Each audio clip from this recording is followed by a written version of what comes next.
you're gonna break into.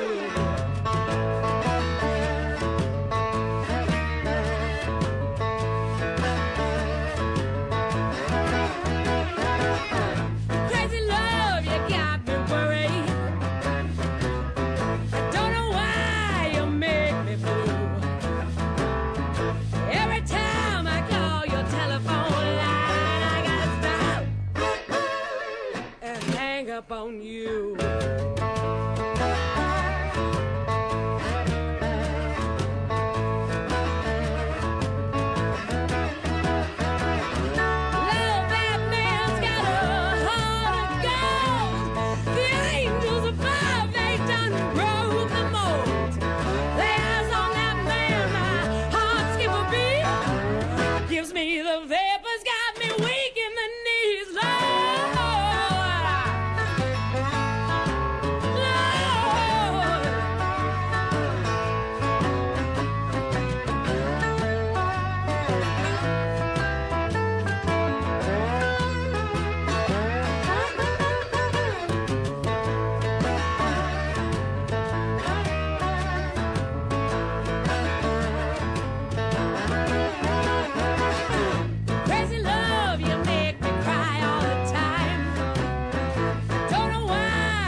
Talking Boxing with Billy C.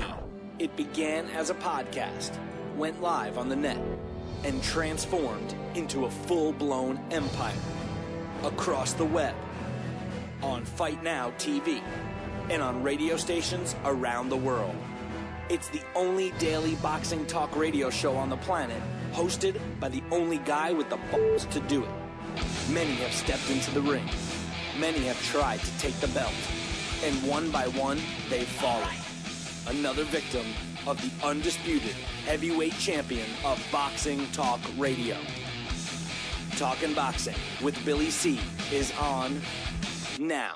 My style is impetuous, my defense is impregnable, and I'm just ferocious. I want your heart.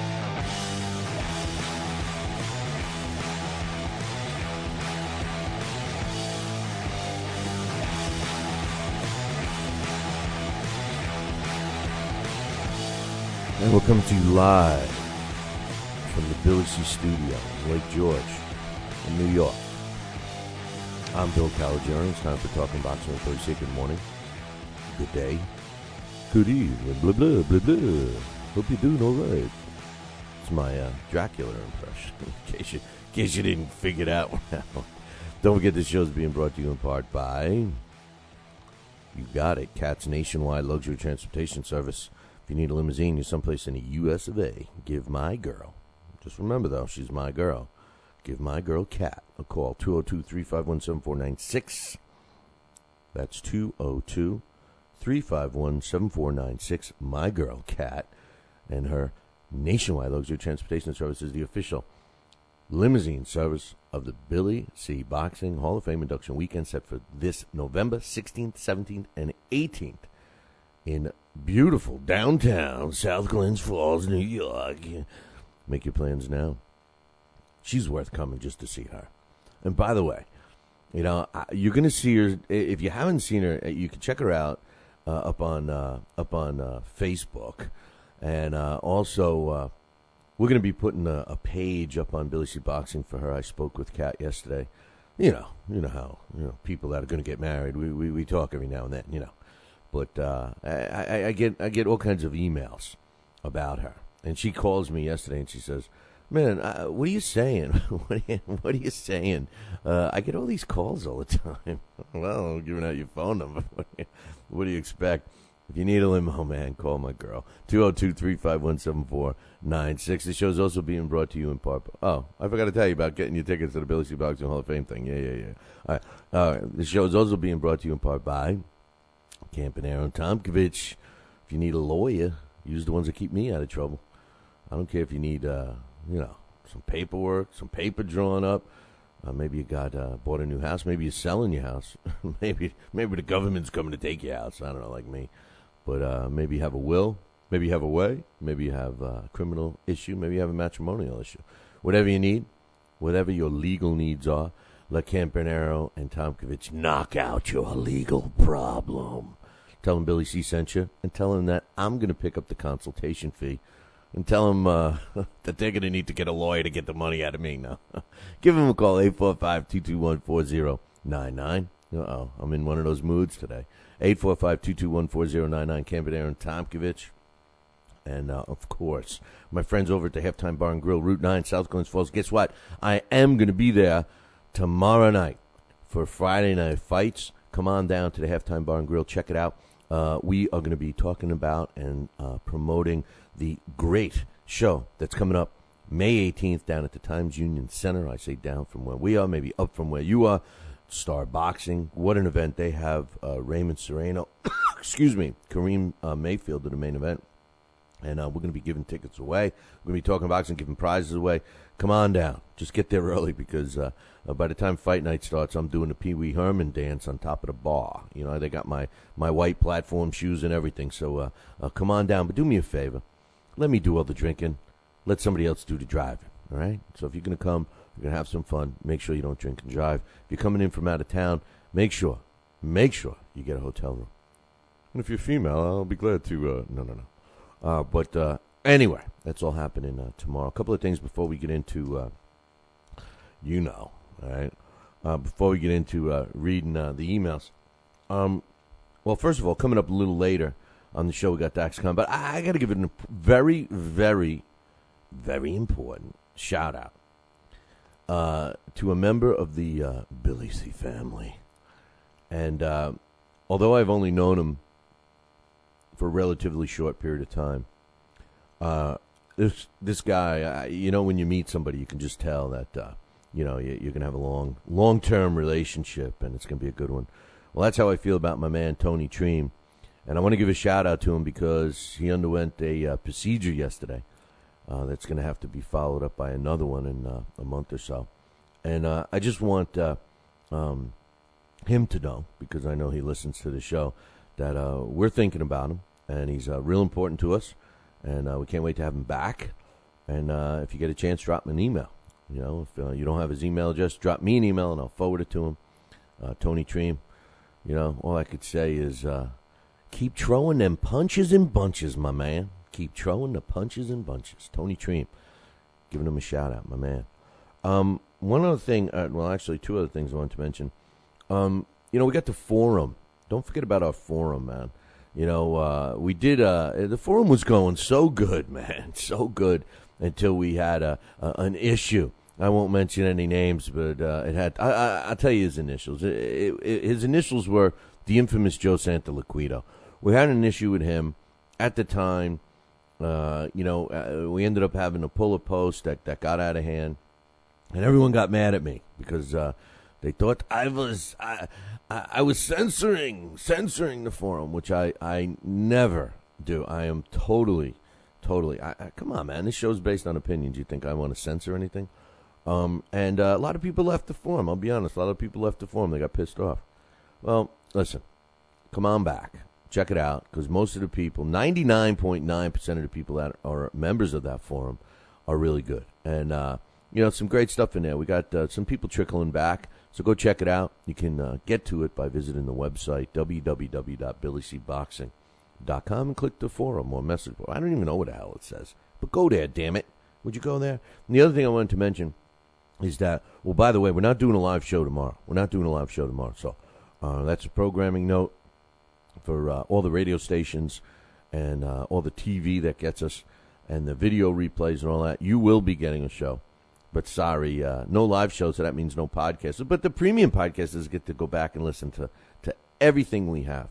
So if you're thinking about being a premium podcaster, don't think about it. Just do it. It's $15 for the year. Come on, man. Come on. Remember the other day when the show got broken up into two pieces because stupid idiot me hit the power off button by mistake? The podcasters didn't get that. They didn't get that break. Why? Because they're on a separate system. they're on a special system. One other thing I wanted to mention is Tibor Brosh. Now, Tibor Brosh, I keep talking about this guy like, he's a world champion. He's not a world champion. He's a Canadian fighter. He normally fought at the welterweight division. He's going down to at least junior welterweight. If you punch him up on BoxRec or whatever, you're going to see that he's not. He's no champion. He's no world beater. I think he's got a record of 6-3-5 or something like that.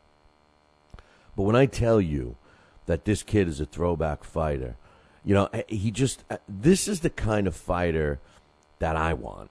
This is the kind of fighter that is what we want for the sport. They're willing to fight anybody. They're willing to go anywhere.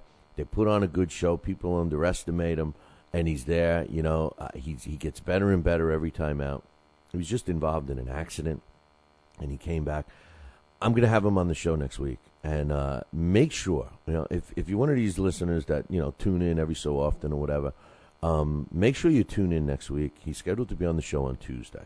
So make sure you tune in on Tuesday. Tibor Brosh, don't know. One thing I will tell you about Tibor is that you never know what he's going to say, and you never know when he's going to stop talking. So, he's a great interview, great kid.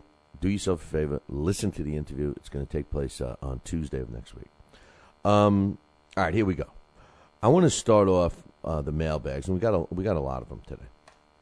I want to start off the mailbags with two mailbags that are permitting me to mention this, but they are not alone. I've been getting between tweets, emails, and text messages. And speaking of the text message king, who knows that I can't text because I got these fat sausage little fingers of mine, continues to text and carry on one-sided conversations with me because he knows I can't even type yeah, okay, LOL, yes, no. That's all I can do when it comes to text. Now, I'm not going to mention his name because I don't want to piss Dave Ma off. But, Dave Ma, did I mention Dave Ma's name? Oh, I'm sorry, because he's the text message king. When they invented text messaging and somebody finally showed Dave Ma how to do it, what does he do? And every waking moment, every extra minute he has, he whips out. He must have a phone that is just like got a whole keyboard on it because I've never gotten so many texts in my life from Dave Ma. Oh, did I mention Dave Ma's name? Oh, I'm sorry. I didn't mean to. Anyway, he texts me about the same topic. And, here it is. I think this says it all. And this is a valued listener, and I don't want to turn people off. And Alex T., the other Alex, says, hey, Bill, can you please cut off the first 20 minutes of every show from now on so I don't have to listen to Floyd Mayweather emails? All right? That's from Alex T., all right? Then I get an email from my man Gavin. Now, my man Gavin says, I've been listening to your show for over 2 years. I'm a podcast subscriber. But this is the first time I'm emailing you. And they keep, and let's see, what does it say? They keep him. You see, you know what it is? I refuse to get reading glasses. I can't even see. So when I hold out the paper like this, he says, this is the first time I'm emailing you, and they keep me going throughout the nights at work. Oh, okay. He's telling me that he listens to the show. He's a podcast subscriber, so that's good. He's my man, Gavin. He says, I love the show. However, I'm sick of listening about Floyd. I don't think he deserves the airtime he gets unless he's talking about a good unless you're talking about a fight like the good one upcoming with Cotto. I'm not a Manny fan either, but my ears start to bleed when I hear about an upcoming email from some of your regular Floyd emailers, as I know what's coming next. I'm wondering what kind of test Cotto. See, now this is where. It's like we can't help but talk about Floyd because he says, don't talk about Floyd, don't talk about Floyd, don't talk about Floyd. And then he says, I'm kind of wondering what kind of test Cotto will give Floyd. He looked excellent against Margarito, but Margarito's finished. Also, I was watching an old Tuesday Night Fights episode, and Vivian Harris was fighting a Hispanic guy in Atlantic City, and he knocked him out. And I could have sworn I saw you at ringside. Was that you? I was at a lot of the early Vivian Harris fights that were in Atlantic City, and I always happened to have sat ringside, so it very well could have been me. I will look up and see which one it is, my man Gavin. But thanks for that email. And listen, I give everybody the platform to talk about whatever they want to talk about. But I got to admit, I don't mind talking about Floyd when a fight's coming up, just like my man Gavin just said.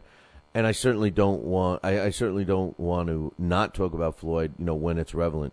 The consistent and constant, let me rephrase it. The consistent Floyd talk. I don't know, man. The constant talk about Floyd, damn it. About how great he is and he's the greatest ever. And we all know, there's a handful of people that say that. That kind of stuff, man, we just don't need to hear anymore, all right? So, right now, anyway. And, most of the people want to hear about news that's relevant. And right now, the only relevance with Floyd is his fight coming up with Cotto, so we're going to keep it to that for now. All right? So that's that. Now, with that said, and how everyone feels, we do have some comments about Floyd coming up, but it was all pertaining to the Ortiz fight and some thoughts on that. And then we got some really good emails that have nothing to do with Pretty Boy. See, I still call him Pretty Boy.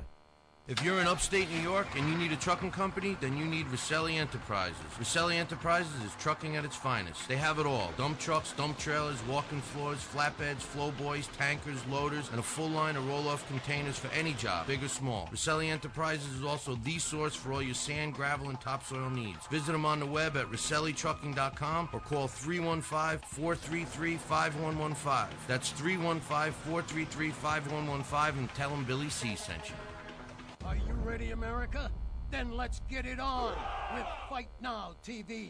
It's time, fight fans. Your channel has arrived. All the fights, all the names, all the action. From world-class boxing events to mixed martial arts showdowns and other combat sports matchups, Fight Now TV delivers the hits and more. Call your television provider and tell them you want to get it on with Fight Now TV. For more details, go to fightnow.com. We've got a great matchup tonight. Fighting out of the left corner is the #1 ranked contender. No, he is not. I'm sorry, but who are you? I am the ideal computer. I am programmed to provide only fair and unbiased boxing rankings. This fighter is the number 15 ranked contender. Fair and unbiased boxing rankings? That's a new concept. Actually, it is not. The IDO has provided unbiased computerized rankings for many years. Well, we've still got a great fight tonight, folks. In the left corner is the number 15 ranked contender. The IBO, the champion of integrity. Learn more at iboboxing.com. Check out BillyCBoxing.com now, or feel the wrath of the mighty mustache. Oh, that hurts. Why are you doing that to my face? I hate you. That's BillyCBoxing.com. Consider this your warning. As a young boy, all Billy C dreamed about was one day having his own catchphrase. And we're back. And we're back. One boy, one dream, one day, everyone will say. And we're back. And we're back. And we're back. And we're back. And we're back. And we're back. Catchphrase coming soon to a theater near you.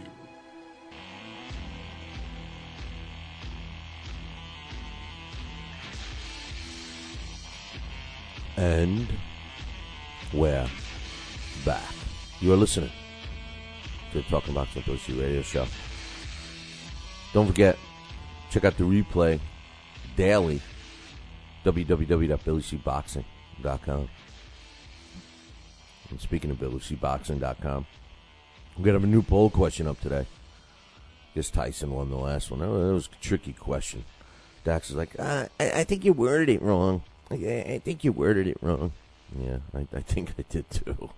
But we're gonna fix it. We're gonna change it. We're gonna.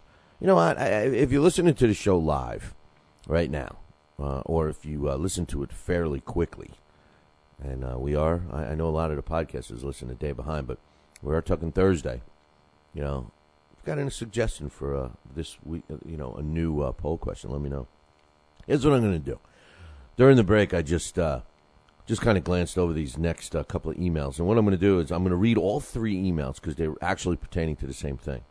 Then I'm going to comment once because we're limiting Mayweather talk. All right? So this one's from my man, Bajorn. He's always got some good stuff to say. He says, I listened to your reflections on the Ortiz versus Mayweather fight. Now, all three of these emails are about that. He says, I have to say I can't fault Floyd for doing something that we all would have done.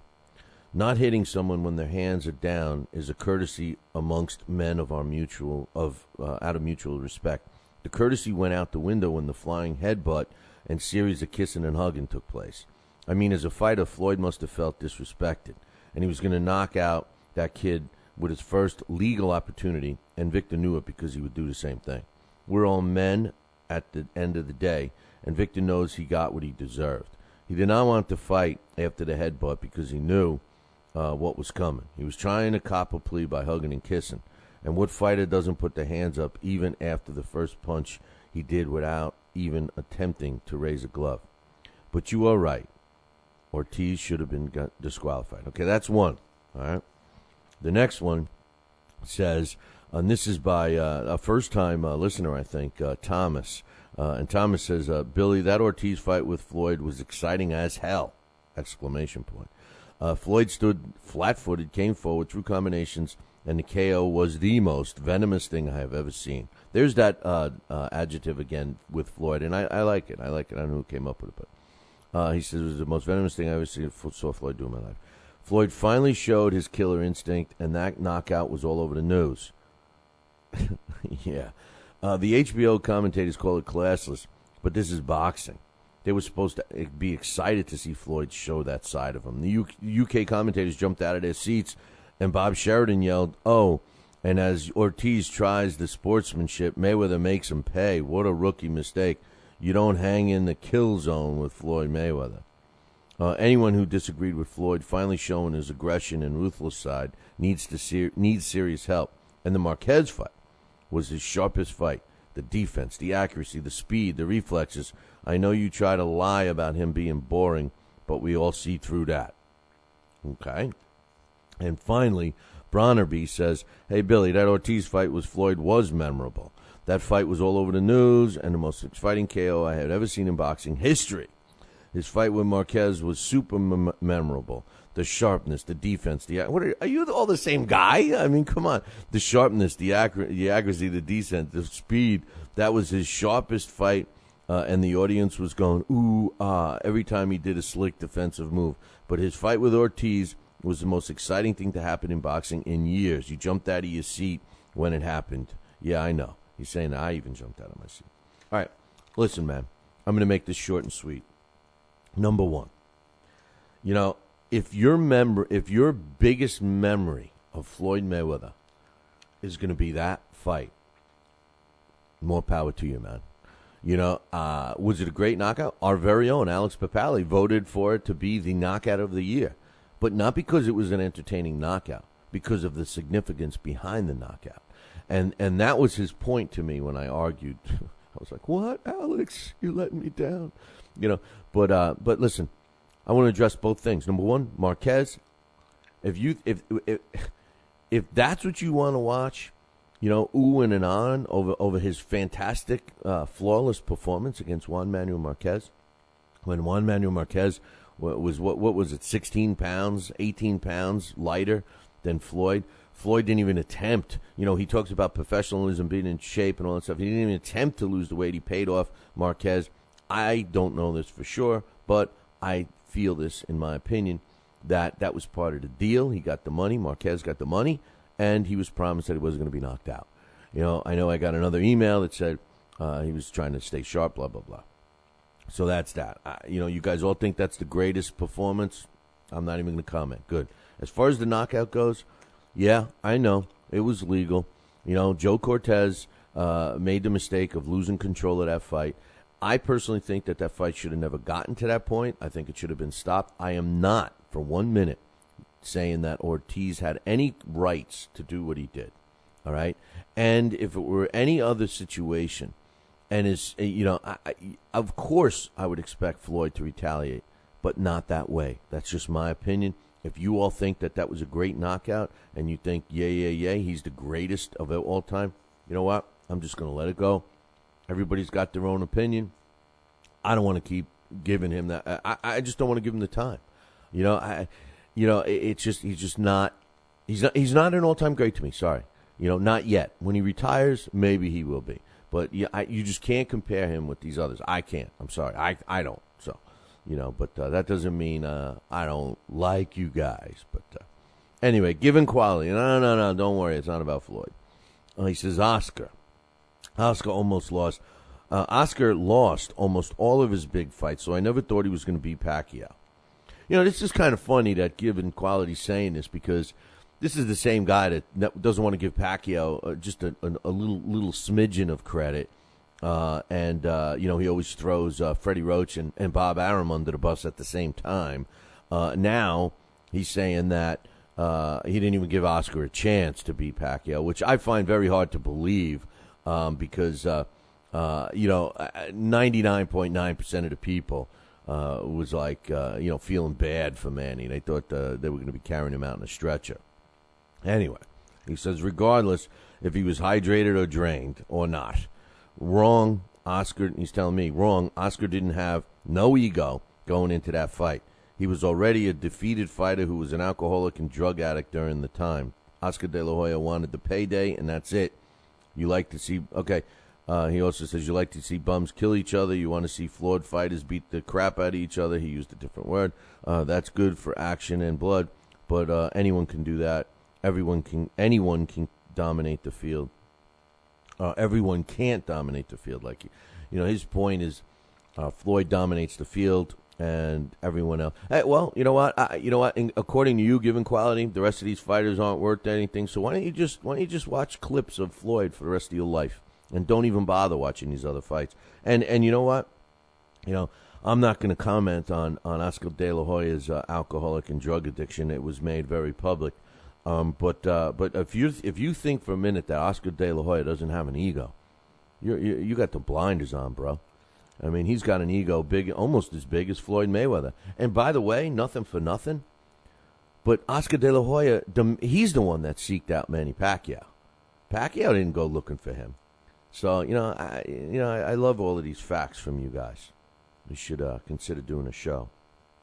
We got another one. My man Master Blaster says, concerning Manny Pacquiao, I agree with your point about other fighters accepting Pac's handicap rules.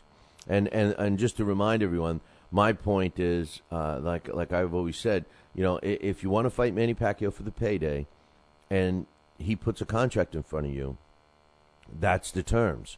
If you don't like it, don't fight him. Don't sign the contract, then complain. It's ridiculous. I mean, in this business, it should be run like any other business. Contracts, paperwork, do the right thing. The problem is we've got so many idiots involved in this business. We got all these wannabe promoters that want to reinvent the wheel. We got these wannabe promoters that think that they can make all kinds of money just for putting on a show. They don't care about the quality of the show. They think that fans, they think of us boxing fans, are just going to flock to an event just because it's there. I got news for you. Boxing fans don't do that anymore. Boxing fans are about fed up, and if you don't think so, just look around. Look at what we're dealing with. Wait till I talk about Kelly Pavlik's next opponent coming up. So come on, man. He says, I can't. He says Pacquiao can't expect the real boxing fans. Pacquiao can't expect the respect of real boxing fans if he continues to fight people at weight-draining catchweights, coming off 2-year bans and coming off career-defining losses.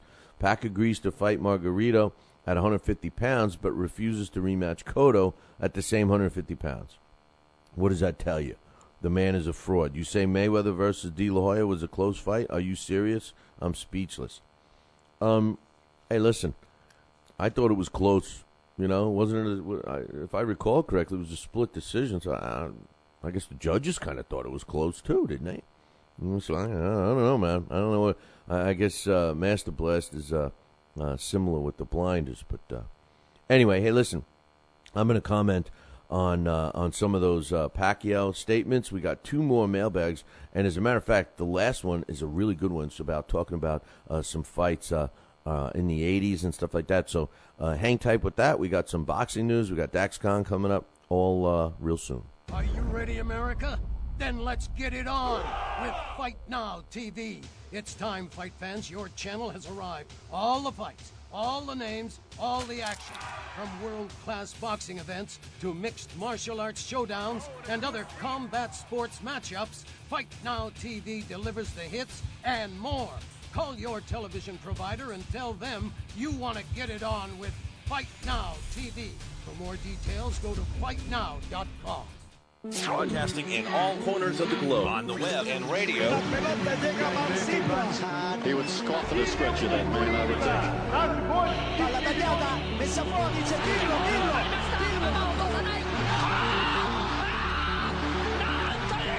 think. You're listening to Talkin' Boxing with Billy C. From upstate New York and the good old US of A.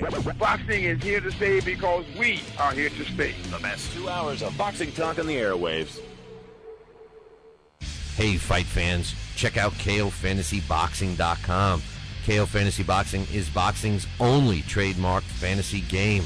Check it out, www.KOFantasyBoxing.com. Select your own gym, your own fighters, track them through a season that can last from 3 months to a year, depending upon which league you join. You got to check this out, man, www.KOFantasyBoxing.com. Join it today. Again, www.KOFantasyBoxing.com.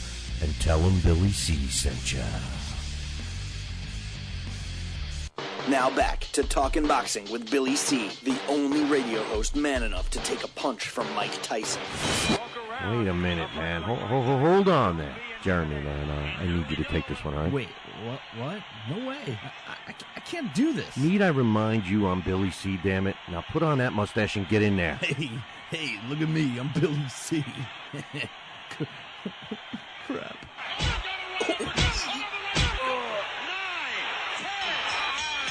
The undisputed heavyweight champion of Boxing Talk Radio. It's Talkin' Boxing with Billy C. Test 1 2. Test 1 2. My fellow Americans, good evening. Welcome back to Talkin' Boxing with Billy C. It's great to be here discussing the sweet science with everybody. I love boxing. I love talking boxing. It's what I do. Bill. Wait, what? Bill. What? Why are you interrupting me? Wait, what? Wrong. What's wrong, the problem? Billy, what? C. I did not have... We're gonna have to ask wrong you. Speech. What do you mean wrong, Billy C? What's going on here? Fine, I'll go. I just wanted to talk some boxing on TPSradio.net. That's all I wanted to do. I don't need your damn show. I'll get my own talking wrestling with the other Billy C. Yeah, that sounds good. I've always been a Hulkamaniac anyway. Broadcasting live, brother. Welcome back to Talking Boxing with Billy C. on the mighty TPSradio.net, brother. What you gonna do, brother? And we're back. You are listening to the Talking Boxing with Billy C radio show. And you're watching us on the Fight Now channel. Wow, you don't have Fight Now? You gotta call your local television provider and tell them that you want the Fight Now channel added to your sports channel lineup. That's all you gotta do, man. It's time to pick up the phone, call whoever your TV provider is. I don't care if it's satellite. I don't care if it's cable. I don't care if it's smoke signals, rabbit ears, whatever. Half of you don't even know what rabbit ears are. But call them right now and tell them you want to add the Fight Now channel to your sports channel lineup. Simple.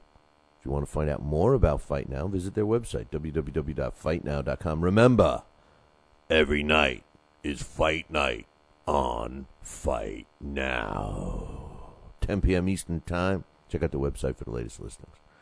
I want to welcome the Fight Now audience just joining us like they do every day, Monday through Friday, from 6 to 7:30 a.m. Eastern Time. We're finishing up with the mailbags. And I just want to comment on the last one about Manny Pacquiao. You know, here's the thing. You know, in boxing, man, and this is what it's become. And although I agree with some of the purist opinions, like the boxing purist opinions, where we all wish that, you know, the world champions fought the best guys and, you know, everybody, you know, did everything the way we want. But when push comes to shove, it's great for us to put the boxing purist hat on. I do all the time. However, the one thing that we have to keep in mind, and it's a serious issue, is that it's a business, and the fighters and the managers and the promoters and everybody else involved, you know, they're looking at making money. And Pacquiao and FMJ, you know, have elevated themselves to a point where they are the prize. And we talked about this a few weeks ago, and it's like a lottery to get an opportunity to fight one of these guys when you look at the business aspect of it. Now, you got to throw the boxing purist part out. And when you look at the business part of it, the deal is that the way that the fighters can make a big chunk of money is to win the lottery, so to speak, and get an opportunity to fight either one of these two top guys. Now, in order to do that, you have to make consolations. You can't always, you know, figure that you're going to go in there and you know, everything's going to... No. If you want it, you got to, you know, fall within the guidelines of their offer. And once you put your signature to the paper, you agreed to it. So technically, you can't complain about it. And when it comes to catch weights, you know, I just wish that if somebody was a title holder at 147 pounds, that's welterweight, they should be able to fight anyone from 141 pounds to a maximum weight of 147. For them to say that, you know, you can only weigh 145 or you can only weigh 143 or whatever, I agree is BS. I agree. It's BS. You know, but it still is a welterweight fight at 143. Should they put a limit on it? No. No, they shouldn't. But then you shouldn't sign a contract. What's more important, making the payday and draining yourself out? Or, you know, passing up on the fight altogether? And if you think that stipulations like that are going to hurt Manny Pacquiao more than, you know, avoiding fighters like he has in the past. Now, I'm not saying he is now, FMJ. I don't know, man. You know, maybe it's me. I'm the last. Maybe I'm the last of the dying breed, the old guy. You know, maybe you know, when I'm long gone in about 5 years, you know, you guys will remember all the other stuff. And I just feel very sorry for all our future boxing generations if they lose sight of all the past greats that made this sport. And if you guys think that, you know, watching FMJ is the most exciting fights, and if you think that knockouts like the Victor Ortiz was the best knockout, and if you think that his fight against Juan Manuel Marquez was the most sweet boxing display of boxing skill that you've ever seen, man, I'm sorry. I'm sorry for you. Hawker Mustang says, Oscar thought he could easily beat little old Manny at 147. With Manny only being 5'6" and jumping up 2 weight classes, I thought Manny was going to lose the fight. So did everybody else, man. I mean, listen, you're not the only one, Hawk.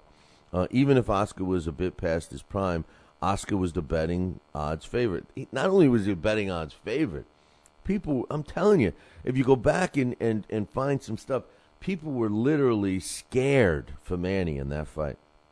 But after Manny dismantled Oscar, all the Mayweather fans started crying about Oscar being weight trained and rehydration issues, blah, blah, blah. Oscar was a class act, though. He never made any excuses. Hawk, I applaud you, man. I wish you could be on the phone right now. You know, that is such a great point.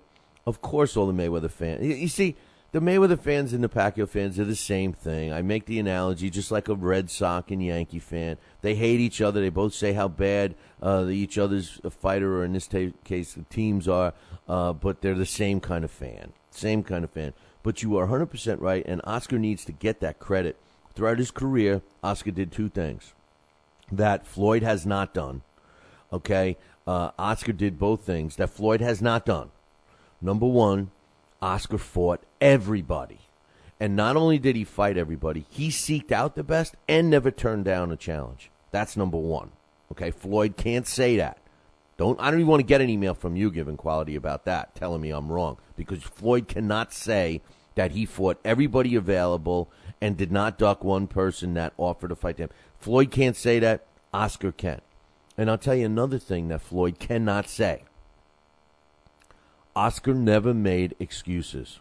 Great point. Great point by Hawk.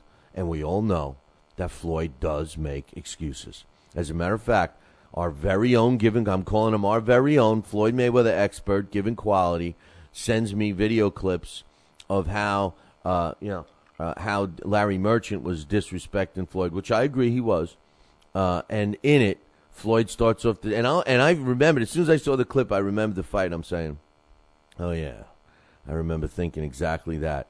Floyd says, I don't want to make any excuses, but I hurt my shoulder. My shoulder hurt, It's like, listen, as soon as you start off that sentence, I don't want to make any excuses, but guess what you're doing, man?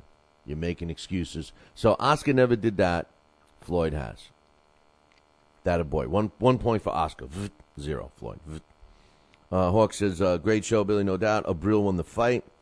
Rios looked slow. He looked one-dimensional and sluggish in this fight. At best, Rios won 4 rounds. Maybe the weight hurt Rios. But I also think people were sleeping on Abril. The guy has a defensive and awkward style. He can frustrate many guys. Great point, Hawk, and I agree with you.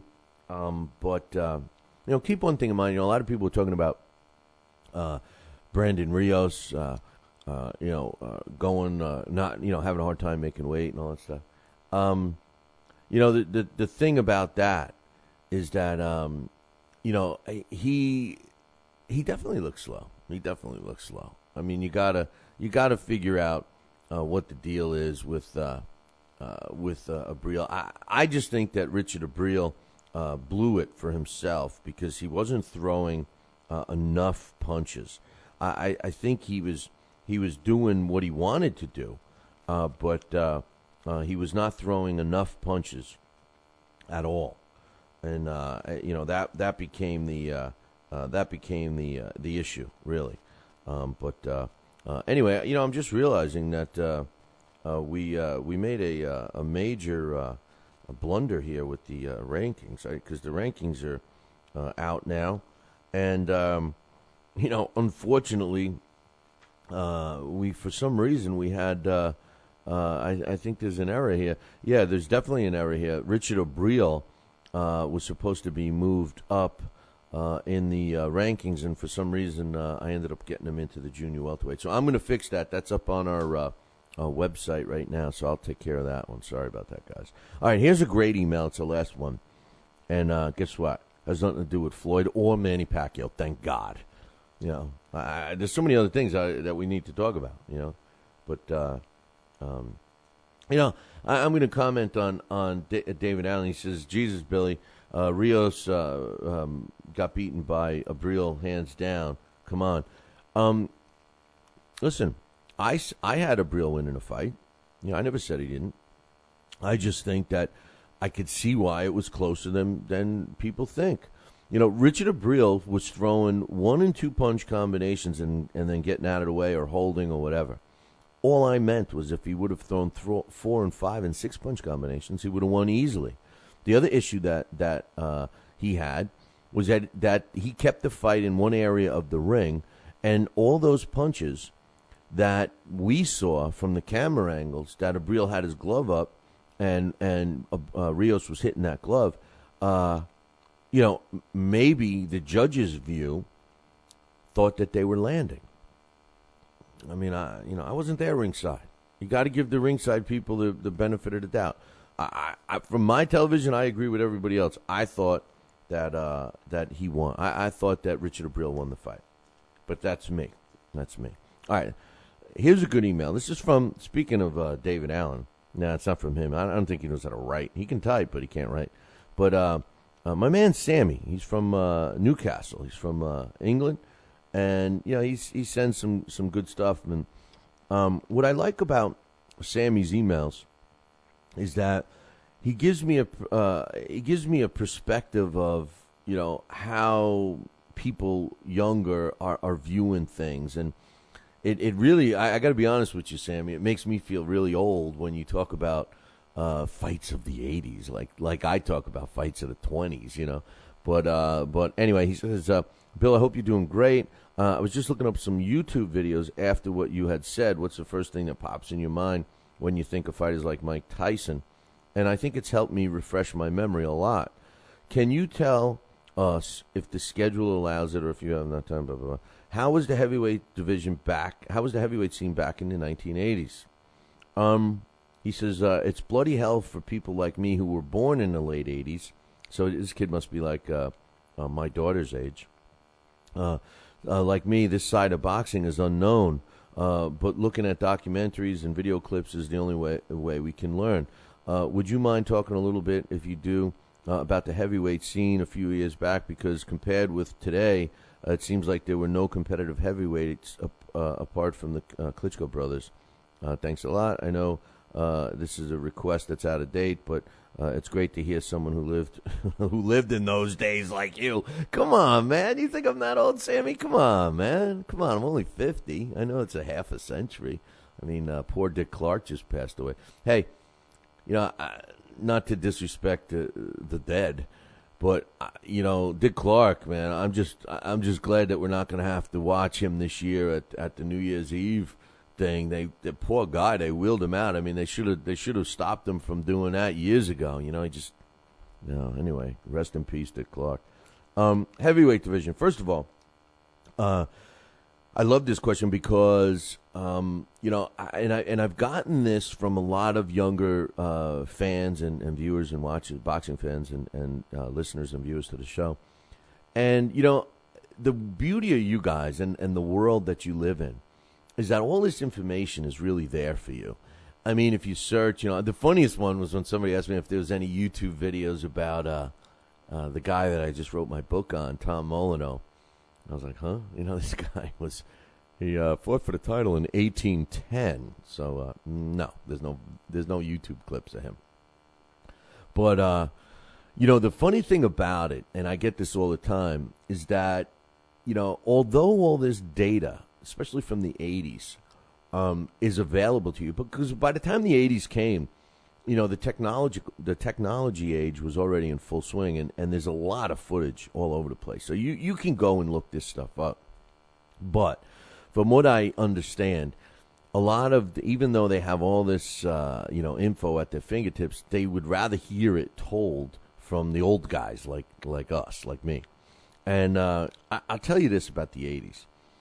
When I was going through the 80s, when I was watching fights during the 80s, if you told me then that this was going to be the last era that we looked at as being the great era, I would have laughed at you, and I've said that many times. I mean, yeah, of course we saw great fights, Tommy Hearns and Hagler, you know, Hagler-Leonard, Duran fights, and you know, Mike McCallum, and all these great fighters, you know, in the 80s and what have you, even into the early 90s.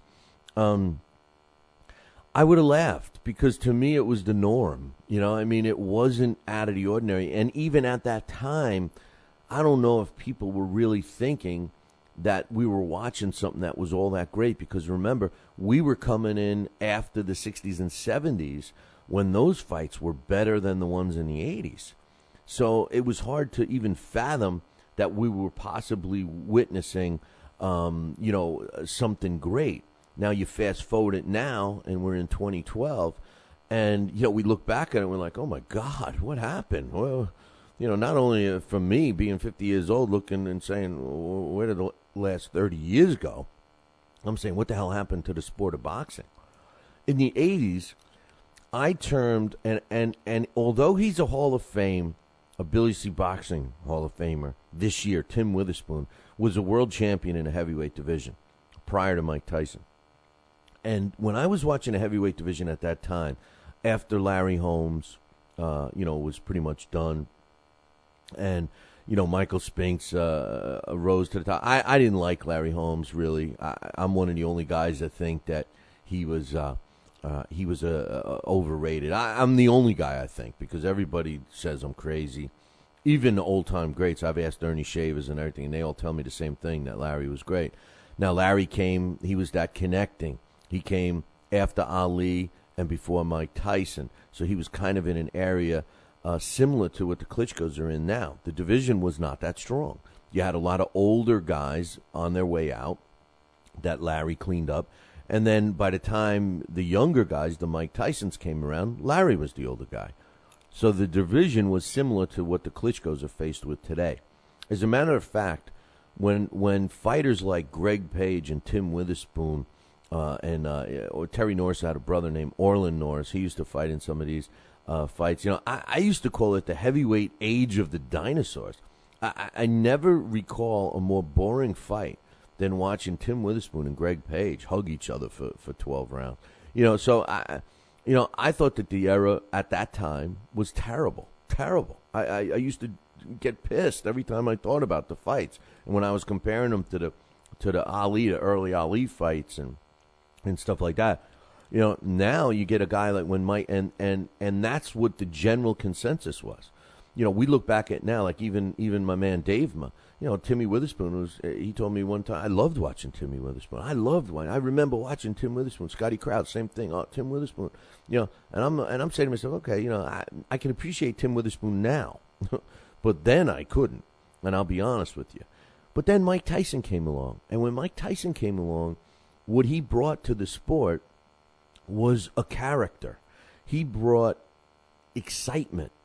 People wanted to see Mike Tyson. They started to not care about who he was knocking out. They wanted to see the knockout.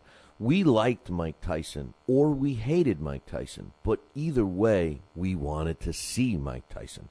And it was so strong back then that it's still in place today. Just like this email from Sammy. Sammy mentions Mike Tyson.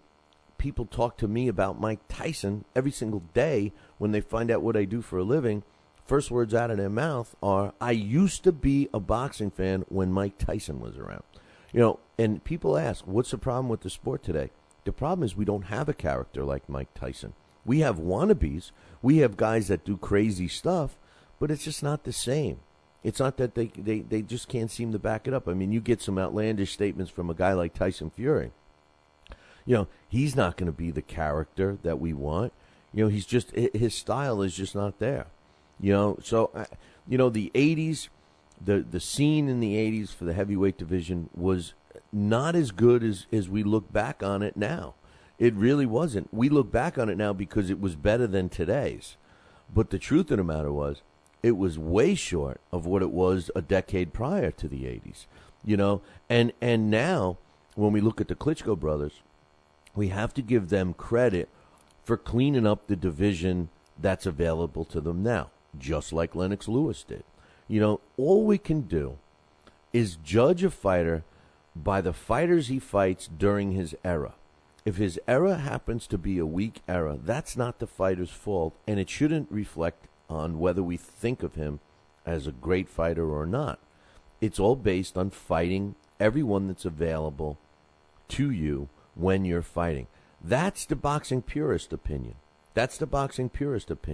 When you're the fighter and you're making the outrageous money that the top fighters make today, it becomes a business decision. And I think that is the main driving force behind why we get force-fed, some of the garbage matchups that we see. So I wish I could talk way more about the fights in the 80s, and maybe Daxx and I will go back and forth about that in a few minutes when he comes on. But great email, and I really wish we got a lot more emails along those lines. Like most of the listeners, I am getting a little fed up with the same, come on, man, it's propaganda with Mayweather. I don't mind talking about him and his fight with Cotto. I give him all the props. I give him all the respect. That whole Ortiz thing, I've said 100 million times that I feel that Ortiz should have been disqualified. I also put a lot of blame on Joe Cortez. I mean, what else can I do? I said that it was an exciting fight. I had the accolades. I mean, all of these things that people write to me, reminding me, I've already said. I never said that he wasn't looking good. I never said that he was aggressive. I said, and if you go back, if you're a premium podcast subscriber, go back and listen to the show. I said, and as a matter of fact, you can go listen to the Fight Now post-fight show. I said I was all about to give him the accolades. I said I enjoyed watching him fight. I said that he was exciting in that fight, but it ended with a blemish. Now, was it all his fault? No, but he didn't have to do it that way. He didn't have to do it that way. He could have knocked him out anyway. He could have continued with excitement for another couple of rounds and knocked him out. Why not do that? Why not look at it that way instead of saying, oh, that was a great knockout? That wasn't a punk move. That was Ortiz's fault. Okay, it was, because he wasn't protecting himself at all times. He kissed him too much. Ortiz was kissing Mayweather too much, so that's why he punched him. Oh, okay. Okay, I see. Speaking of risk versus reward, they announced the next fight for Kelly Pavlik. Now, I'm not going to be too critical, but Kelly Pavlik was... I was a big fan of Kelly Pavlik. Now, regardless of what the situation is with Kelly, whether it's because, he has the drinking problem, or, had or whatever, whether it was, Jack, his old trainer, not Jack, no, the other Jack, whatever the case is, it's Kelly Pavlik is back again, and he's back again. He had his Brush the Rust Off fight, and that was just recently, and Aaron Jacko was, come on. No disrespect to Jacko, but Kelly Pavlik was a world class fighter. Kelly Pavlik was the undisputed middleweight champion of the world. I mean, this is a guy that just needed to get his life in order and just needed to get reborn, so to speak, in the sport. We didn't need a Teddy Atlas rework. We didn't need to get Teddy Atlas to rework this kid from the start to finish, or anyone for that matter. But he had his comeback fight, and nobody was really critical of Aaron Jacko. But his next fight is scheduled, and it's going to be taking place in June 8th to be exact. And as a matter of fact, as I had predicted, which you can again go back, but it wasn't a big prediction. I'm sure everyone else predicted the same thing, but. His fight is not going to be on a cable network or anything like that. It's going to be on ESPN, which I was even surprised that they're even taking a chance with him, but they are. And he's scheduled to fight a 22-3 guy, which is, I'm happy about that. I mean, Pavlik's sitting on a record of 38-2 with 33 knockouts. So to fight a guy with 25 pro fights, 22 of them wins with 12 knockouts, is okay. But we're talking about Scott Sigman. And I know you just said to yourself, who? And then I'm going to say, exactly. Who? Scott Sigman is from Virginia. And Scott Sigman is the perfect example of what has become of our sport. Now, no disrespect to Scott, because I'm sure that, if he was in the studio right now, he'd beat the crap out of me. And I don't claim to be a badass or anything like that. But when it comes to professional boxers, what Scott Sigman is a professional opponent. This was a guy that has 25 fights, that was hand-fed fights, most likely purchased fights, and I'll just leave it at that, to amass a 22-3 record just for this opportunity. Maybe he didn't know that he was going to get the Kelly Pavlik opportunity. But he and his team, or maybe just his team, knew that if they built this kid up someday, some way, some shape or form, he's going to get a payday and a shot at something. His shot is to be the main event on ESPN, and his shot at Kelly Pavlik means he's going to probably make more money than he's ever made in the sport before. So that's a great move for Scott Sigman and his team. They've accomplished what they invested in. And as far as Kelly Pavlik goes, well, he's getting another one of these easy opponents when you look at the level of these two guys. Now, Scott Sigmund is not easy for me to fight. Maybe he's not easy for you to fight. But Kelly Pavlik is supposed to be a world-class fighter. And to fight this guy at this stage seems a little ridiculous to me. And, you know, the reason why they bring him on is exactly for what I'm going to quote right here. One of the matchmakers for Top Rank says, and he's referring to Sigmund, he says, he's on a great winning streak. He's a credible opponent, and he's going to come to fight. He knows it's an opportunity, so I expect nothing less than his best effort against Kelly. This is a fight they both wanted. And they both wanted it for the reasons I just said. Sigmund wanted it because he wants a shot at recognition and a payday. Kelly Pavlik wants it because it's not that tough of a fight for Kelly. You know, they also have acknowledged the fact that 25-year-old Sigmund has never faced a top-tier opponent, but on the good side, he's won 6 fights in a row, and he's coming off a 10-round decision over Carlton Holland, another household name in Carlton Holland. So, you know, I rest my case. Talkin' Boxing with Billy C. now has official merchandise available on talkinboxing.com. T-shirts, sweatshirts, hoodies, and mugs. And yes, even undergarments. Talkin' Boxing apparel is the perfect gift for the boxing fan in your life. Log on to www.talkinboxing.com. That's TALKINBOXING.com and place your order today.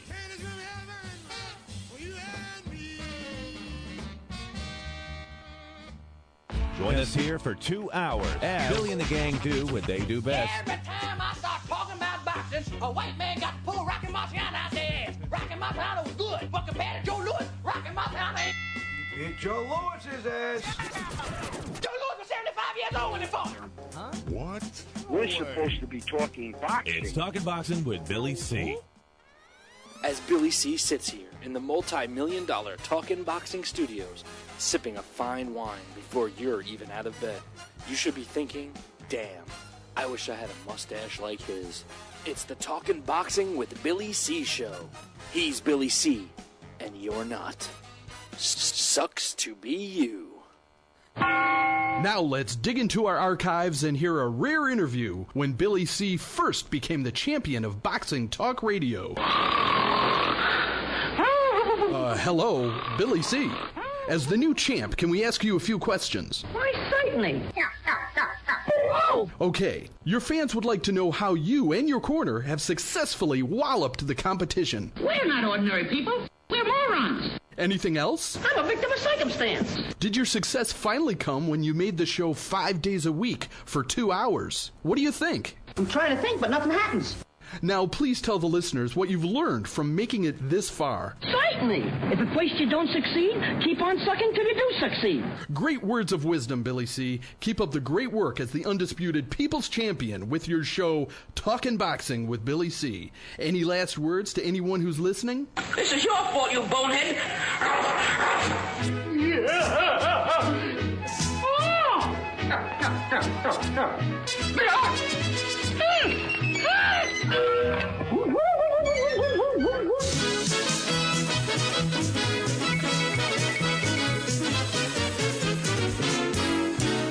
And we're back. You are listening to the Talking Boxing with Billy C. radio show. You're watching us on the Fight Now television channel, and you need to call your local television provider right now and tell them that you want to add the Fight Now television channel to your sports channel lineup. It's that simple. Pick up the phone, tell them that you want it. Fight Now has a new fight they show every night at 10 p.m. Eastern Time. For all the information about the channel, about what's going on tonight, what's going on tomorrow, I don't know. Everything about the channel can be found at their website, www.fightnow.com. Speaking of now, joining us, my main man, Daxx Khan. What's up, brother? Hey, how you doing? How's everybody today? Not too bad, not too bad. Man, you know, my next topic, I wanted to talk about Chad Dawson and Bernard Hopkins. I know you were involved in that phone conference recently. You know, I don't get it. My problem is this. I can't even get the words out. My problem is this. I mean, not taking anything away from B-Hop. I mean, listen, let's go. I'll go right on the record. I mean, but for any new listener, I'm not a big B-Hop fan at all. I'm not going to take anything away from him. He's obviously an all-time fighter. He's going to go down. He's going to be a Hall of Famer, blah, blah, blah. But I never thought he was exciting. I can't stand his mouth. I can't stand listening to him. And I'm just shocked at the way that they're trying to make him out to be like such a demand. Everybody can't wait to see Bernard Hopkins, blah, blah, blah. And I always thought of that as the complete opposite. I don't know about you, Dax, but everyone I talk to has had enough of Bernard Hopkins. They give him credit, but they've had enough. What kind of pressure you think is on Chad Dawson to finally just get rid of this guy? I don't think there's a lot of pressure on Chad Dawson to get rid of this guy.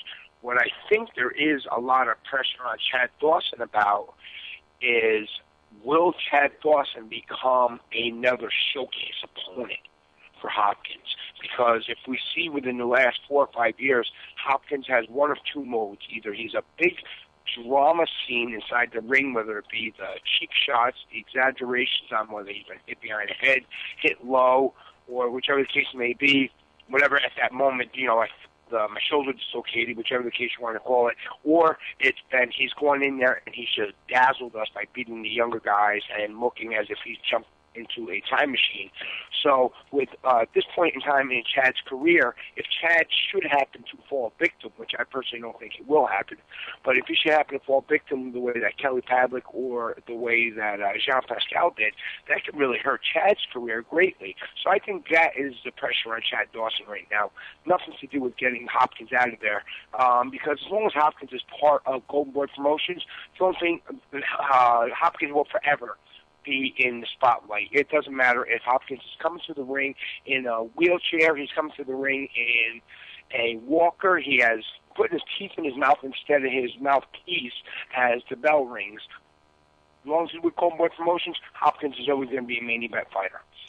Well, I don't think he's going to be with them. I just can't see him continuing. Chad Dawson, and I talked to John Scully, and the last time I bumped into him at the fights, we were talking about the Chad Dawson fight, and he said to me, he said, "What do you think about the fight?" And I said, "All I want," he says, I just want Chad." And I didn't tell Scully this, but I'm not the biggest Chad Dawson fan, but I just want Chad to knock out Bernard Hopkins. There's really two fighters I want to see get knocked out, not hurt, seriously, but enough to knock them into dreamland.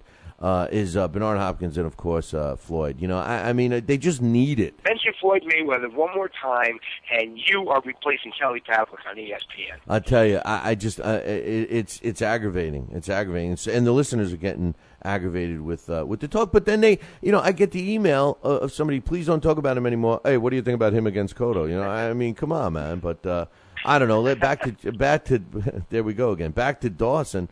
I think there's a lot of pressure on him, in my opinion, because as soon as he beats Hopkins, which I think he's going to, as soon as he beats Hopkins, people are going to catapult him as the best light heavyweight in the world. I think, personally, Chad Dawson on point is the best light heavyweight in the world.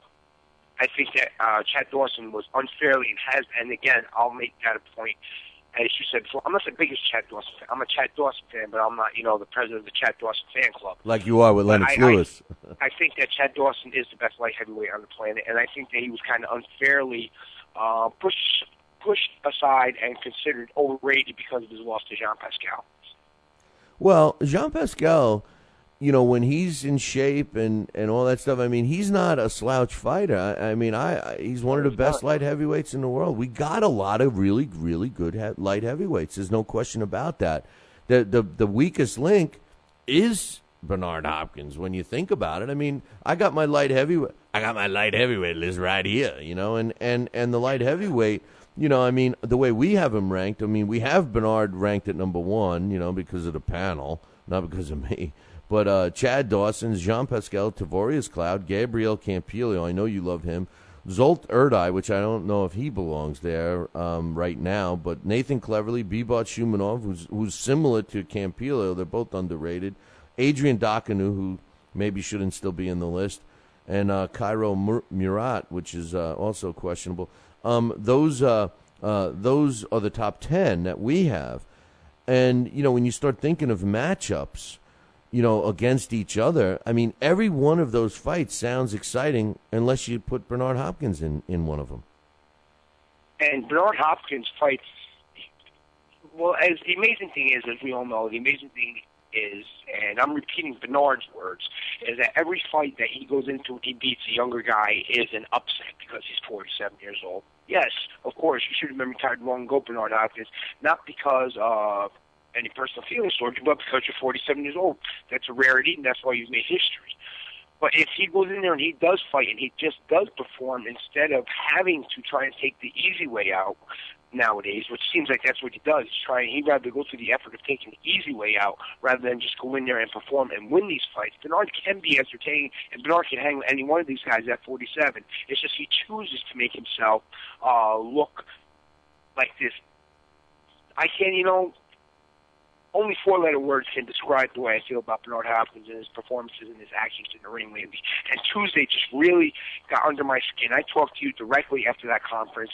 Anybody, if they want to go on Twitter and they want to look at the stuff that I was tweeting off our Talking Boxing account, during that conference, I was just outraged at the way not only Bernard disrespected Chad Dawson, he disrespected the sport, Richard Schaefer disrespected the sport, Golden Boy Productions disrespected the sport, they disrespected Chad Dawson, and that just goes to show the mindset of all of them have that same mindset as Bernard Hopkins. That whole group of them have that. They don't care how it has to get done, as long as the attention is focused on them, and as long as they have a reason, and they always leave open an excuse for themselves.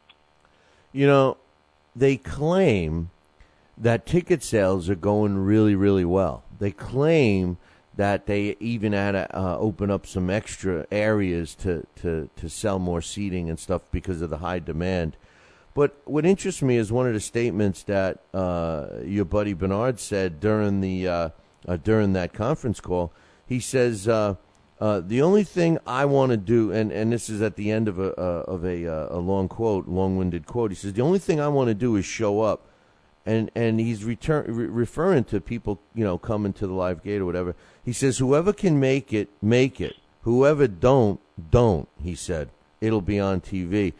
That kind of gives me the impression, just by the sounds of it. Now, maybe I'm reading it wrong, or maybe it's just because Bernard can't put together a whole sentence together, all by himself. But the thing is this, it kind of, if you read between the lines, to me it seems like ticket sales weren't going well, but it contradicts what the reports are. Any insight on that? Tell me this. You want to talk about read between the lines? Here's something. Read between the lines on this. And anybody who knows the sport and the history of the WBC and the relationship with Golden Boy Promotions, since Golden Boy Promotions has become the top company in the sport outside of Top Rank, a quote by Richard Schaefer that had said, he had actually laughed, and he said he finds it funny. He finds, it was quite funny to listen to silly comments from Gary Shaw about Bernard Hopkins having to take this fight.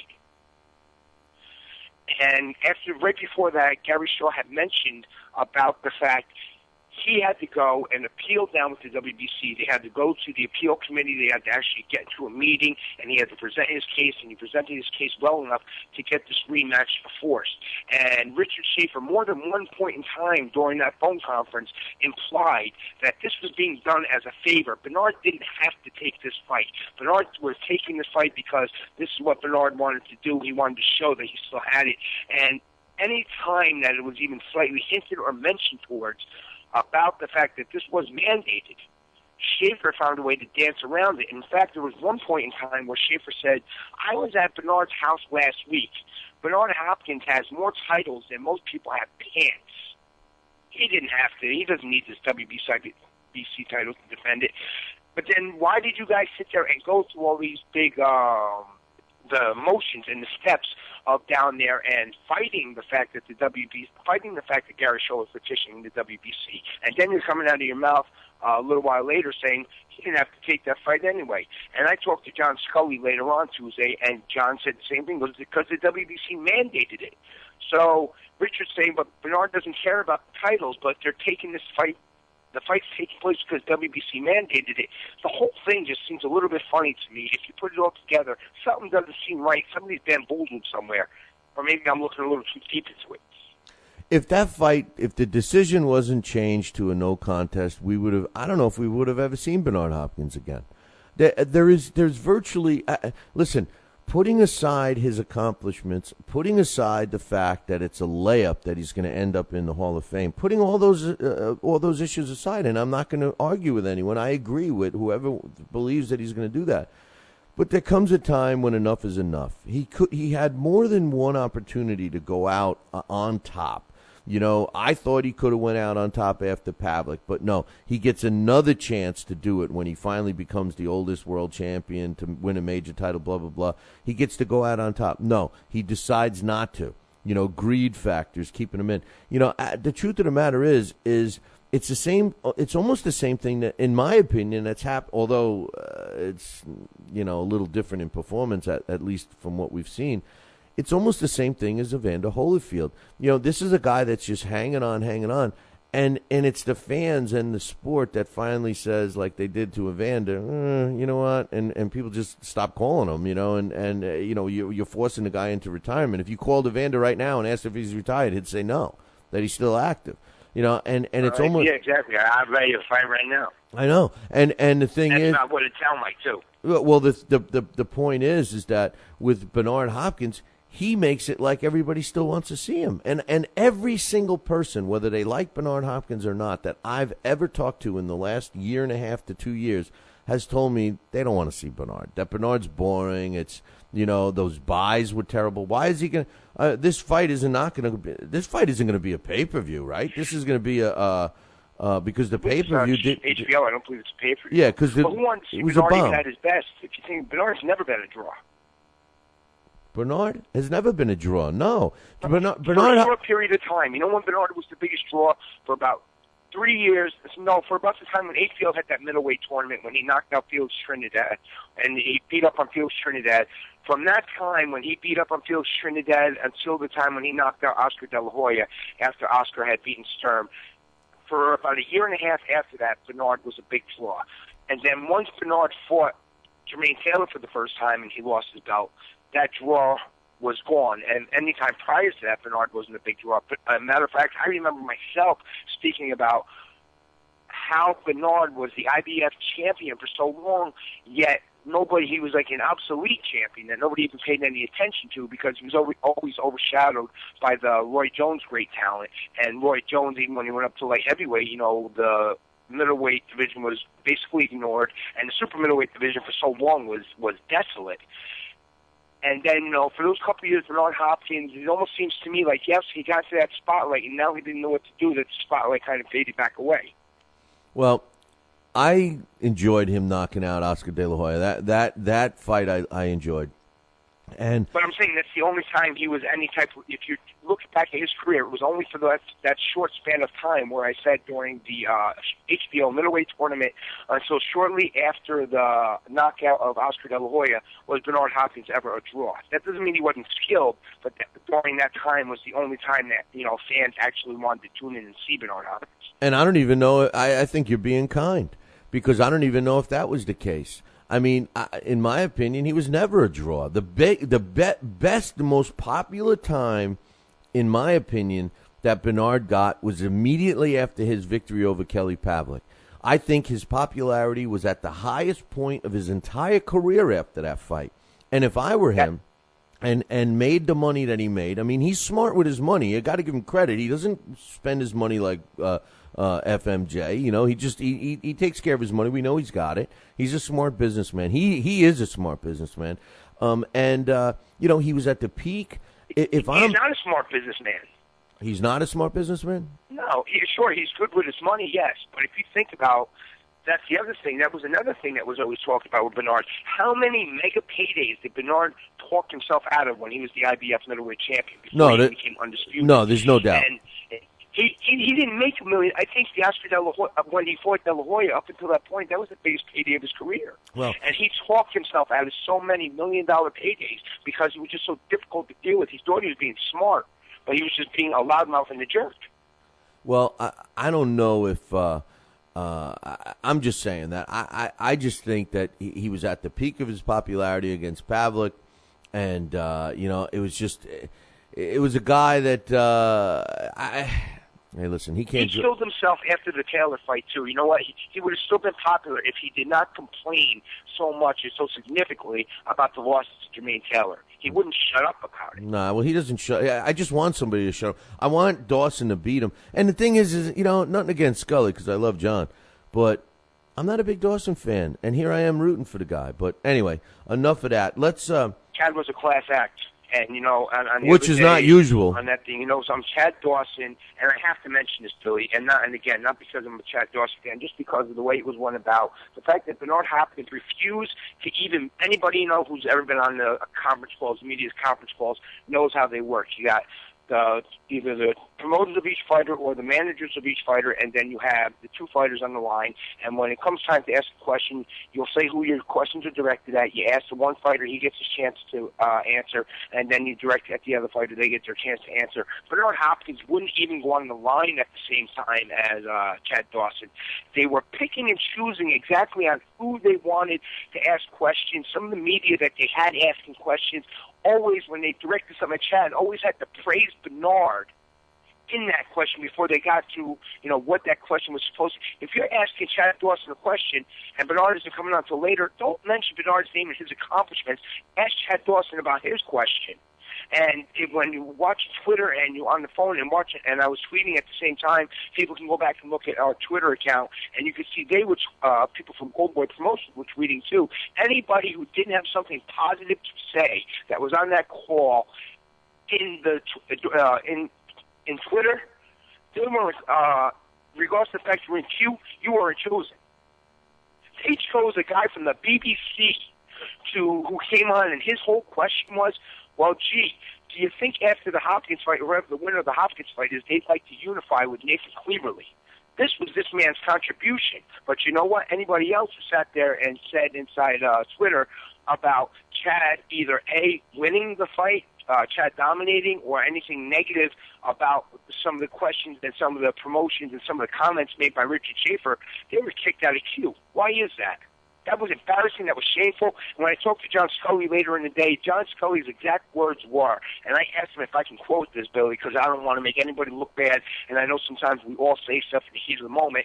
John Scully, Richard Schaefer is bad for boxing. He's scum. He's a good businessman, but when it comes to boxing, no good. And you know what? My thoughts are the same thing about Golden Boy Promotions, if this is how they're going to act. Yeah, but Richard it was embarrassing. It was a sham. Richard Schaefer isn't even a boxing guy. He was a banker. You see, that's the problem with boxing. Too many people that get involved in this sport are not boxing people. And it's the only industry like it in the world. Think about it. Even in other sports. And that was John's point, is that Richard Schaefer probably, 5-6 years ago, before he got with Cold Boy Productions, probably never even watched the fight. Well, let alone had, been involved with if you hire a guy like him to be your CEO, for business reasons, I don't have a problem with that. There's nothing better than a successful businessman to run a business. But you keep him out of the boxing stuff. Let him run the business perspective. You have boxing people do negotiations and do the speaking. He's become the face, whatever. But, hey, give us your boxing schedule roundup here. Absolutely. This week, as always, or as it's been the theme, again, like I said last week, it's either feast or famine. We have a lot of good fights this week. GYM Promotions, first off, is going to air their card on ESPN Friday Night Fights, and it's going to be in Canada.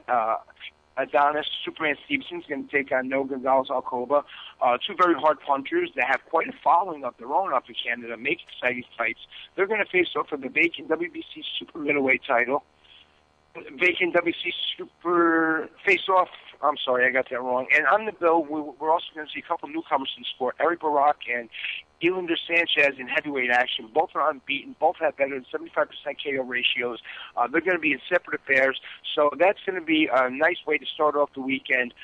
Keep an eye out on our website, BillyCBoxing.com for the recap of the Friday night fights from Rick Gagne. He's a new contributor, and he's going to be doing some of those couch sides, so that's going to be something to look forward to. On Showtime, we're also going to see the return of Jermaine Taylor, as you were speaking to before. He's going to take on the unblemished Caleb Trow. Erisandi Landa is going to take on Ronald Hearns.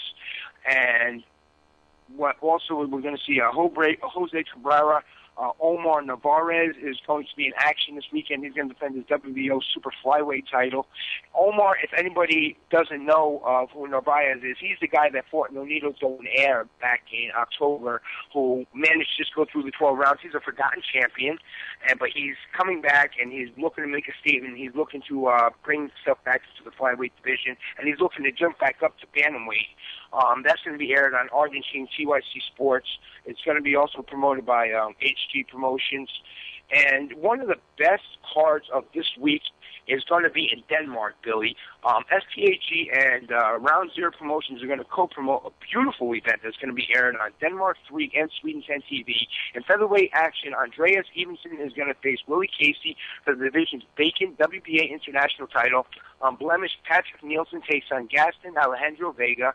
That bout is going to declare a new WBA international middleweight champion. James DeGale is going to defend his EBU European super middleweight title against Christian Senbana. Also, some unbeaten new faces going to fill in the extra time on that card. And Germany is going to host a talent-laden card where Universal Boxing Promotions is going to have in the main event a WBA super middleweight title bout. Champion Karoloy Balazs defends against Dimitri Sartizin. Rafael Bijarn puts his WBO Euro middleweight belt on the line against Ante Balak.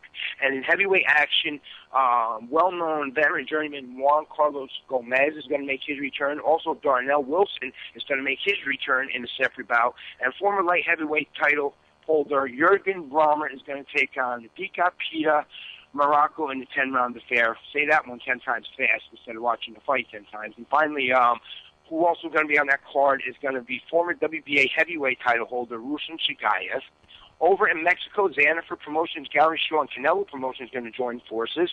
The main event for that card is going to be Christian Mares against Eddie Julio to declare the vacant WBC Silver Super Bantamweight International title. Unbeaten lightweight Al Sabalpon is going to meet Marvin Quintero. Ricardo Majares is going to face Abraham Gomez for the vacant WBC Youth World title. And WBC Silver Minimum-Weight Ladies Champion Annabelle Ortiz is going to defend against Susana Cruz Perez. In Lancaster, United Kingdom, Hatton Promotions is going to have a decent card that's going to have two BBB of C titles as their co-main events. Lightweight BBB of C champion Anthony Perot is going to defend against Derry Matthews.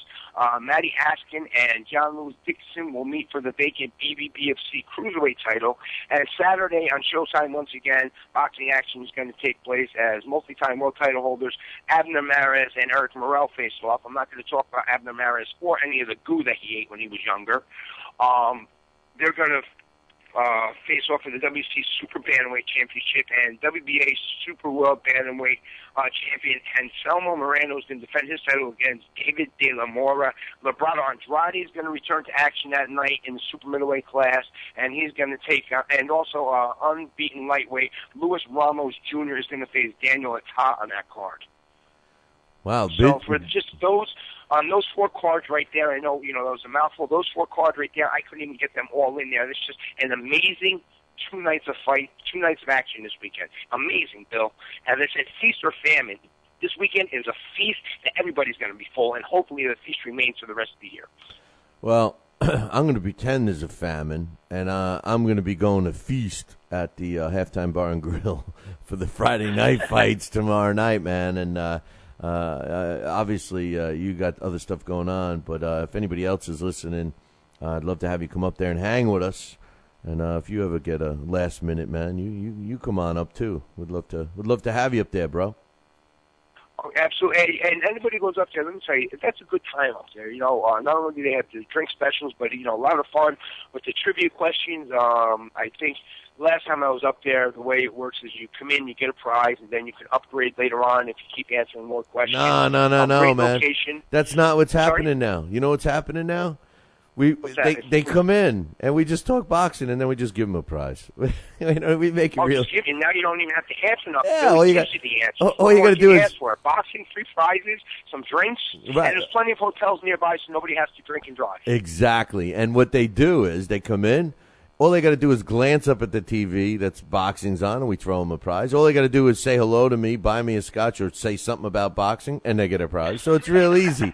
You got people. You saw how by the end of the night how many people are wearing the hats. They can't even put the hats on straight, and they're wearing the hats. But it is a good time up there, and I look forward to it tomorrow night. And I just want to mention that, buying Billy the Scotch may cost them what the actual prize is worth, but go there for the atmosphere. That's the important thing. Hey, I don't make the prices. That I needed to address, Bill, is I just want to know exactly when I'll be getting the money for my Fight Now TV package subscription. Because yesterday I noticed that you had mentioned the only talking boxing with Billy C fan in my house happened to be my 12-year-old son, Brett. Well, that's because you called me out online about that, and I'm saying to myself, wow, and I'm the only one fighting on TV. Just listen.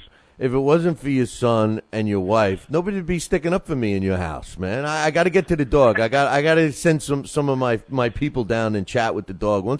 Now I got the kids, I got the wife, I get the dog on my side, and maybe we'll just work with you. I do. Well, that's why. And Alan just wants to know. At any point in time, is there any chance that anybody who goes up to the halftime bar and grill, David Allen, like to know, can you get a copy of Blood in My Coffee? First of all, the big joke about that is not him. It's Murphy, right? Murphy, I don't even know if Murph ever actually read the book, but for some reason he can't stand it, But it's not a bad book. I read it, and it was one of the books that we got a bunch of brand new. That we give away as prizes, and it just seemed like every time. It is a great book. It's just the only thing that we've heard you talk about more in the last 3 years than Blood in My Coffee is Floyd Mayweather Jr. Well, the whole thing about Blood in My Coffee was, I believe what had happened with Murph was that he was getting a lot of these trivia questions right, and every time I'd send him an email, okay, this is what we got available, Blood in My Coffee was always there, and he started saying, would you stop with Blood in My Coffee? Stop it. So it just became a running joke. But anyway, David Allen doesn't even know how to read. He has his dog, his C&I dog reads for him. So anyway. Well, when the audio version comes out, though, he may enjoy that book. Yeah. We'll see. We'll see what happens. But anyway, Dax, great job, and we look forward to you next time, my man. All right, thanks a lot, everybody. Enjoy the fights this weekend. And don't forget, Friday on LDL TV, Billy is going to be on there calling the fight card. Saturday, I think you just write the fight card off of LDL TV. That would be a negative. I am not doing that, and we're not directing anybody to that fight. So last minute, you were scheduled for that, though. So I was scheduled, but these wannabe promoters, they wait till the last minute and things fall out. So that's what happens. It actually opens up a better opportunity for us because we'll be up where we were supposed to be to begin with, up at the Halftime Bar and Grill. So I'm happy about that. Absolutely, and I wasn't worried about the Florida. I was just worried about our team and worried about you getting your exposure into talking boxing because the fans were tuning in to listen to you and listen to your broadcasting. Not what was going on with that promoter. Well, so that's okay this is because true. now they can all hang out at the Halftime Bar and Grill and win prizes without even answering a trivia question. I tell you, not only that, but we're in full swing with the promotion for the May 18th event down at the time for you at the Times Union Center. With Star Boxing. It'll be an ESPN night. We're going to be giving tickets away up at the halftime. With that, you do have to answer trivia questions, and there's also raffles for them. So we got all of that coming up beginning tomorrow night, and then it's going to go right until the fight night. And I think both of us are going to be at that card, right? Or are you covering another fight? To be honest with you, that's a little bit up in the air, only because of the fact I was planning to go there, but just in case you forgot what's going to happen, I'm actually having my aunt is coming to see me, my father's sister. I haven't seen her in about 20 years. She's traveling across the country to come see me. So, and I'm actually picking her up from the airport, and I believe on Saturday, the day after, I'm going to an event. So that's the only reason why I won't be up there. But you know what? Anybody who's ever been up to the Times Union Center, that's a great venue to watch fights. It's a big venue, but it's not an overly big venue. You're going to are you going to the event that's in Poughkeepsie? Yes, I am. I will be there. So if I'm there, everybody step up and see me. I will be at the event in Poughkeepsie, and that's going to be on May 12th. Well, I got Patrick, the Punisher Highland, is going to be there, and that should be a good card. Yeah, I'm not that impressed with that card, but I will tell you this. It's a local card, and you know how I am, Bill. Right? No. You're right. Fighters, you're right. Not they're good or not, and that it's a local card, and Civic Center in Poughkeepsie is only about a 10-minute drive from me. Yeah. Well, there is one thing about that card that I want to mention. Then I got to take a break here. It was confirmed yesterday that we're going to have a special guest on here to talk about that card coming up prior to it. And you might guess who it is. Do you know who it is? Nicole Paluzzi. You mean Snooki? And that's it. And you know something? Her parents, literally when I look out my window, I look into her parents' backyard. So. That's a real name, Nicole Paluzzi? Yeah, and I believe that's how you pronounce the last name, Paluzzi, yes. Oh, yeah, well, Snooki is going to be on. They're actually nice people, and regardless of what you see on her, yes, she's a little bit of a crazy girl in that, but you know what? You know, as you see her on the Jersey Shore show, yeah, that is kind of how she is, but she really is a decent person, and I run into her, my wife runs into her, believe it or not, at CVS and the dollar store by my house, and you know something? She's always nice, and she always takes time to say hello to the kids, and she always takes time to say something nice to people in her community, so regardless of the way she portrays on TV, she really is a decent person, and her family is a great bunch of people. So yeah, I hope this venture works out for her, even though boxing isn't where she belongs. I mean, I don't watch her show, but she's, has something to do with boxing, so she's going to be on. Listen, I got to take a break. Dax, I'll talk to you later, my man. All right, thanks a lot, and I'll talk to you later and everybody next week. All right, man, take care. That's my main man, Daxx Khan, and he does his boxing scheduled roundup for this weekend, and also giving his thoughts on Bernard Hopkins, Chad Dawson.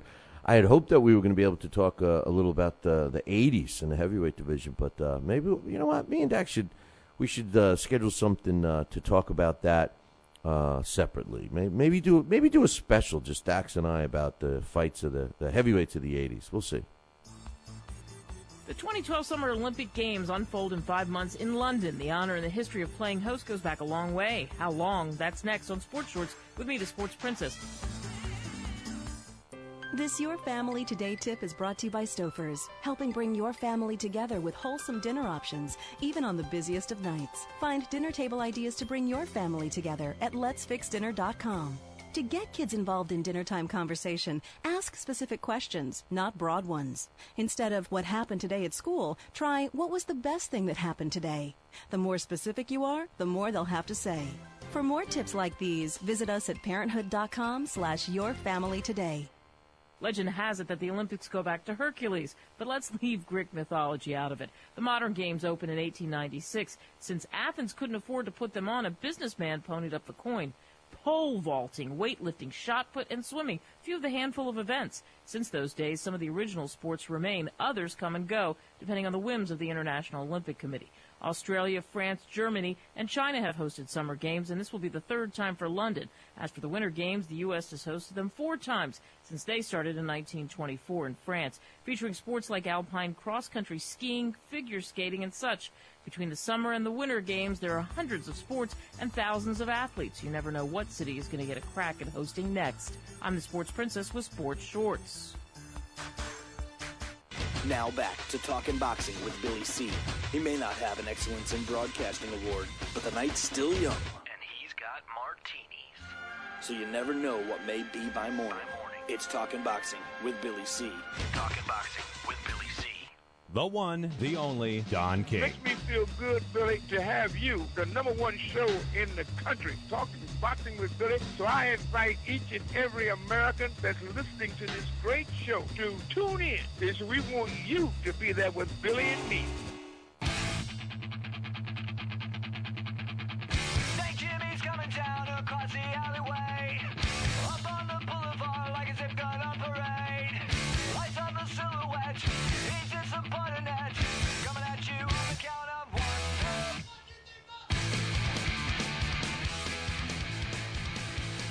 And we're back. You are listening to the Talking Boxing with Billy C, a radio show, and you're watching us on the Fight Now television channel. Call your local television provider right now and tell them that you want the Fight Now channel added to your sports channel lineup. You won't regret it. All kinds of stuff going on. Well, it's 24 hours a day, 7 days a week combat sports. So, if you like that, you'll love the Fight Now channel. And don't forget, every night is Fight Night on Fight Now at 10 p.m. Eastern Time. They show a new fight. Check out the website for all of the listings, www.fightnow.com. It was announced yesterday. We talked about it last week, but it was announced yesterday officially. Julio Cesar Chavez Jr. against Andy Lee for Julio Cesar Chavez Jr.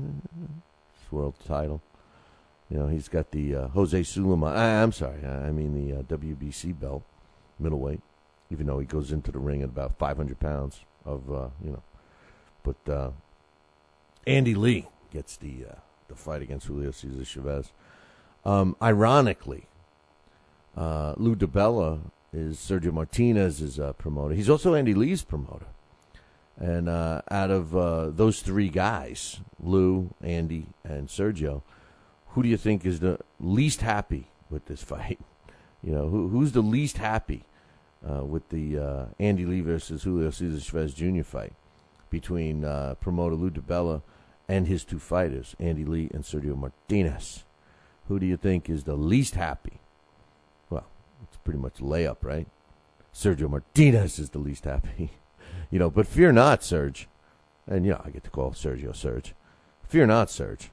Because this time, even though it's been promised 2 times before, this time, Jose the Troll Man Sulaiman says, you're gonna fight the winner. You're gonna fight the winner. I was listening to an interesting story yesterday.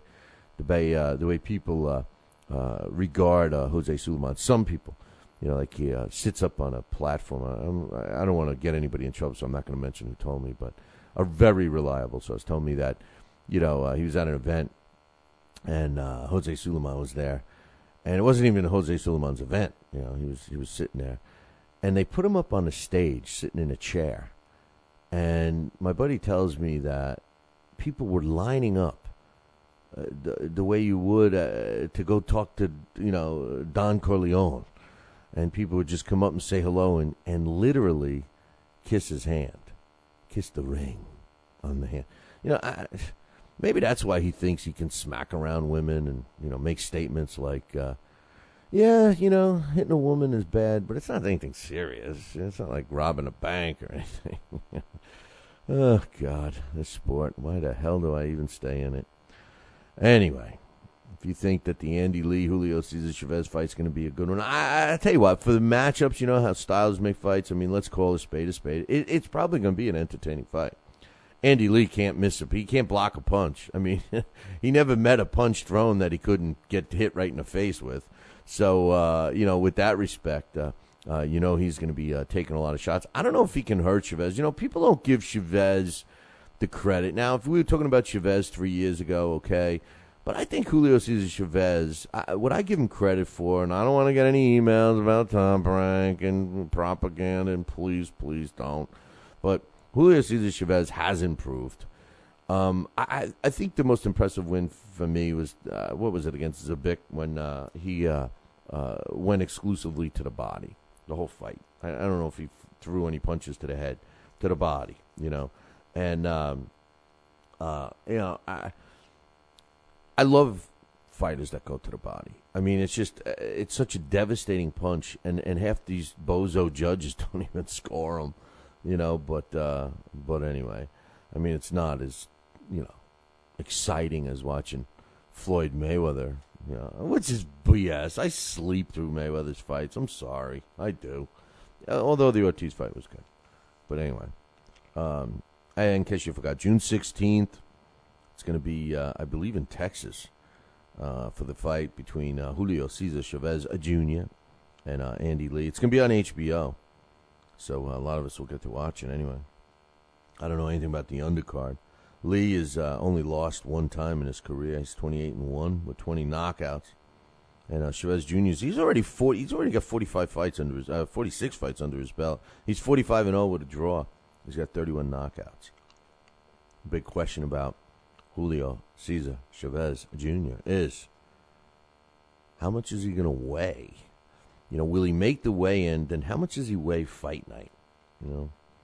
Hey, I got an important thing to say about the Billy C. Challenge. Now, if you want to continue to be involved, and I should take that link. As a matter of fact, I'll take that link off the site. I'll have that done today. But if you want to be involved with the challenge, we still want to give out prizes and stuff like that. So if you want to be involved with the challenge, I want you to email me. I need you to email me at Billy@talkinboxing, TalkinBoxing.com, Billy@talkinboxing.com, and let me know you're in. Now, I got a few emails from people that want us to stay in, and we want to kick it off. Obviously, I want to give everybody ample time.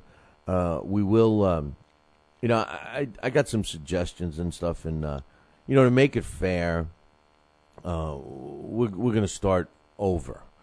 And we'll start over, as soon as we're going to give you this week.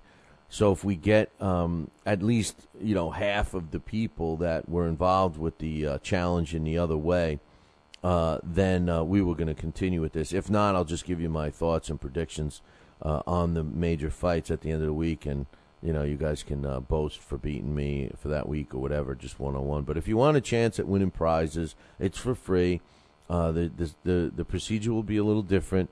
You'll have to email the picks and stuff. You'll have to hear the picks on the show. You'll have to listen to the show to get the plays, and then you'll have to email me your picks. And the rules are going to be the same. You got to since we're starting halfway through now, you're going to have to be in every week. You're going to have to get your picks in. And whoever gets the most correct, whoever has the best winning percentage, I should say, at the end of the month will win a prize, and the one at the end of the year will win a grand prize. So if you're interested in the Billy C. Challenge, it's not functioning on the website. We lost our guy. He's bailed on us and didn't even give us the professionalism to let us know.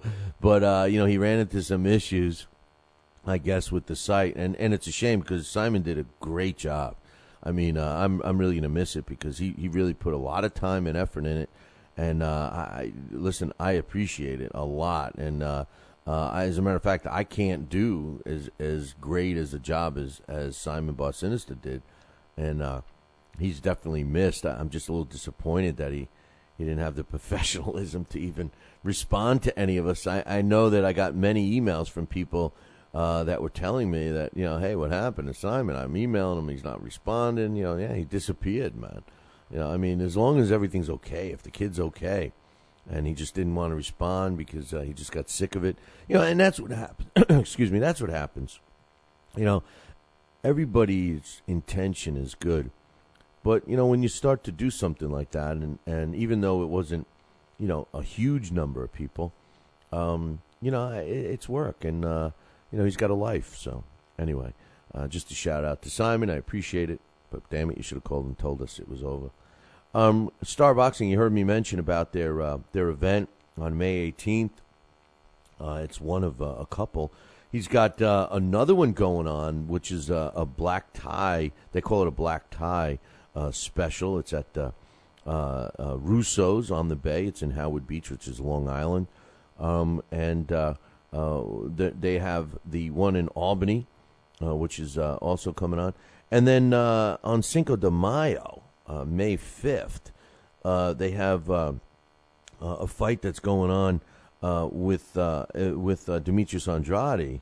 But the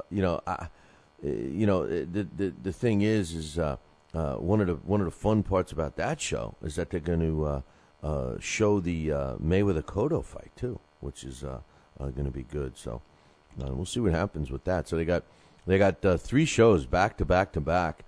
First one is taking place soon. Let me see what the date is on the VIP card. Is May 2nd, and that's a dinner. That's a Black tie. You get a dinner and you dress up, and it's a small crowd. They're pretty cool to go to those if you've never went to one.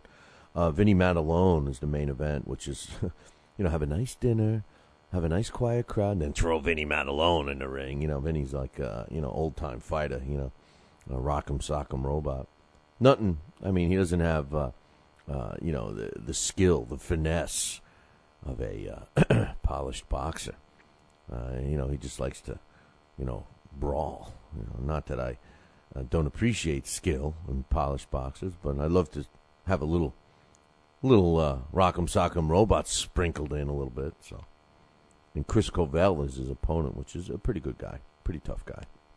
And then May 5th, they got the Cinco de Mayo celebration. Demetrius Andrade's the main event. And then May 18th is the one that's going to be taking place at the Times Union, and that's in Albany, New York. And that's going to be an ESPN Friday Night Fight show. And that's Ray Tito Serrano and Kareem Hard-Hitter Mayfield. It's going to be the main event. That's actually a really, really good matchup, and I'm looking forward to that one. One other thing I want to mention before I talk a little about the fights this weekend. Dylan the Villain White. He's looking to get known in the heavyweight division. He's going to be he's going to be fighting in London, I think. I think it's London. He's from London. And he's going to be fighting on May 19th. And this is a guy that is looking to get into that next level. He's not exactly a household name now. He's on his way up, and he's a guy that you may want to watch. Dylan the Villain White, another fighter out of the UK. So let's keep our eye on him. Tom Dallas is on that same card, which is May 19th. Tom Dallas is a guy that had all kinds of aspirations and had a couple of setbacks. He's looking to get back on the right track when he takes on Tommy Little. And also, David Price is the main event.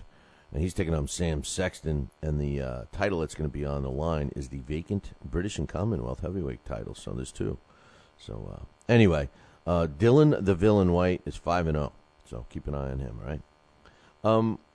The fight scheduled for this weekend, and there are a bunch of them.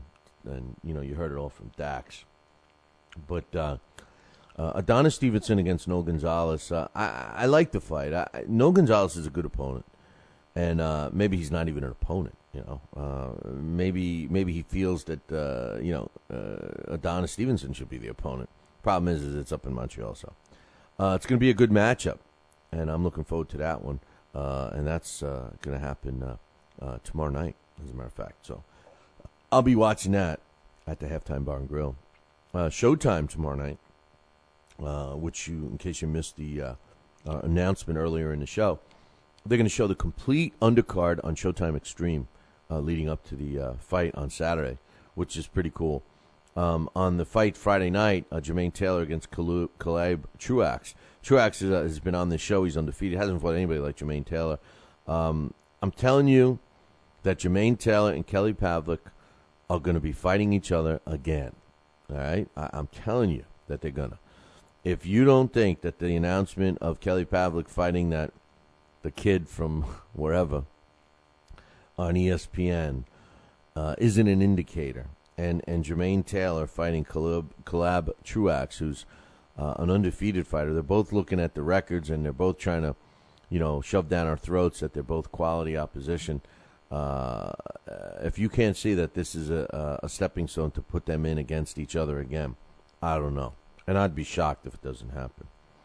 The co-main, now this was a triple header, but Fernando Guerrero tore his bicep, and he's not able to fight. So now it's just a doubleheader. I'm talking about tomorrow night's fight. Urslandi Lara against Ronald Hearns is the co-main. I like that fight. Lara's one of the better fighters in the division, but Ronald Hearns is not a slouch. So we'll see what happens in that one. Abner Mares and Eric Morale. You know, I give Abner Mares a lot of credit. You know, he beat Agbeko twice. And Agbeko, in my opinion, was the guy in the bantamweight division. And Abner Mares proved me wrong there. So, you know, he is a tough fighter, and he comes to fight, and he's fighting a tough guy in Eric Morale. And this is a good one, man. It's a world title fight, and it's a good one. It really is. And to see the undercard on Showtime Extreme is going to be even better. So make sure you tune into that one. On Telefutura Saturday night, Jose Cotto against Eric Cruz is going to be a fight that you can watch. I don't know how competitive it's going to be, but it's a watchable fight. And over on the other side of the pond, James DeGalley and Christian Savannah. I think that Sanavia is still on. I'm pretty sure that fight's still on. And Carle Balze against Dimitri Sarrazin, that one was still on. Now, the reason why I picked these particular fights was they were all going to be on the Billy C Challenge. They were all scheduled to be on the Billy C Challenge. But we're giving it one more week, and we want you to take the time to email us to tell us if you're going to be involved. We're compiling a list, and it's going to be strictly done through email. So I'll give you my picks, but we're going to kick it off next week. And this way we'll crown. So whoever wins next week will end up becoming the April winner. So I want to give a prize away for April. So whoever wins it all next week, and we'll have to have some tiebreakers in place. Actually, for next week, if everybody ties, I'll give them all a prize because I'm in a giving mood. Everybody gets blood in my coffee. No, only kidding. So if you're interested, make sure you email me, Billy at talkinboxing, TalkinBoxing.com for the info, for telling me that you're going to be in there, for whatever, man. You know the deal. You know the deal. Wake up. It's time for the It's Too Early for a Trivia Question.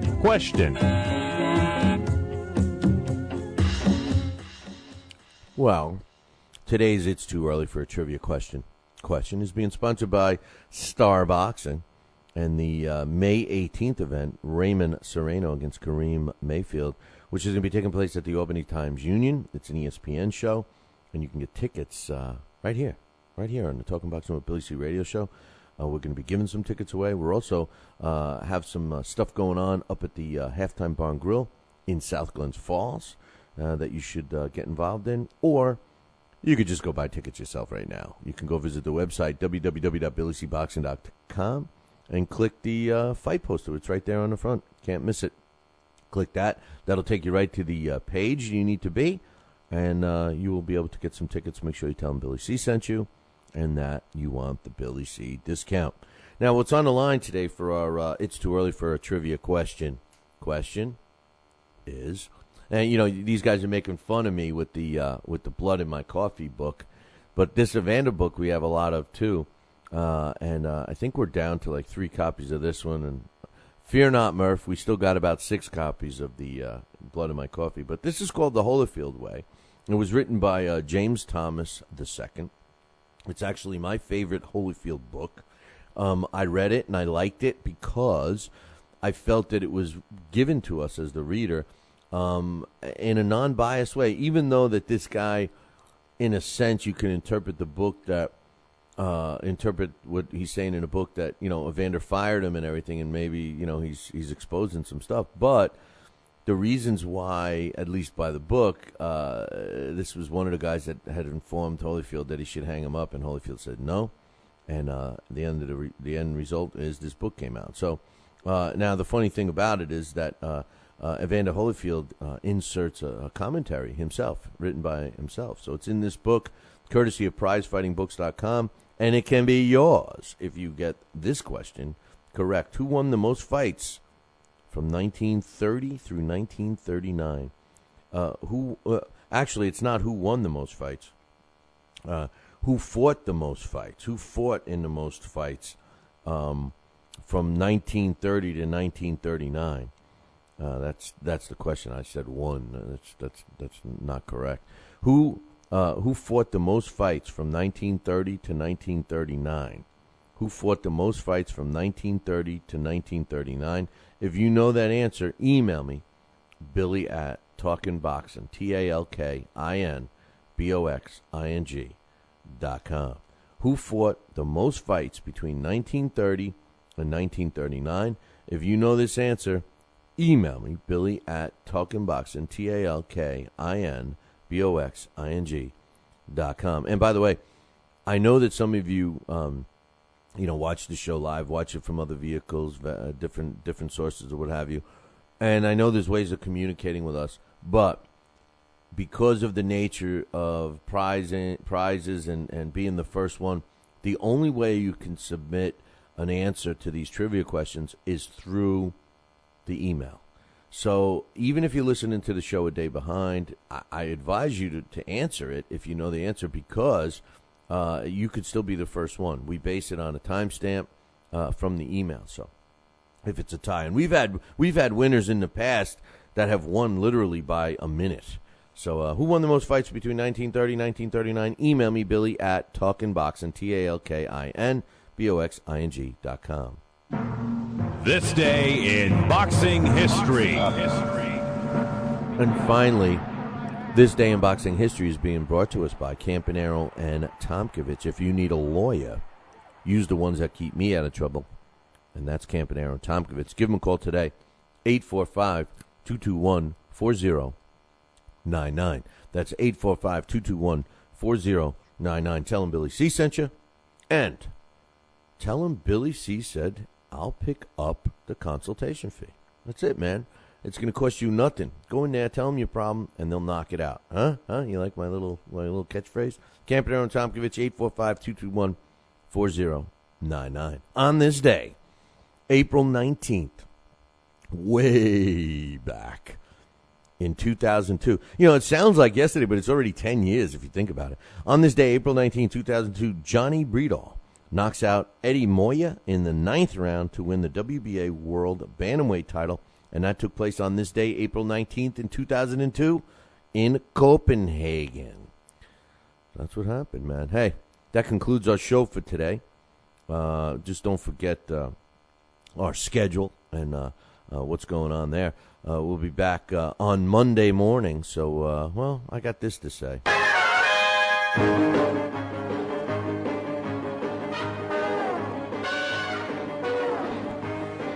Make sure you tune in Monday morning. Same bat time, same bat channel. The Fight Now channel. Call your local television provider right now and tell them you want the Fight Now channel.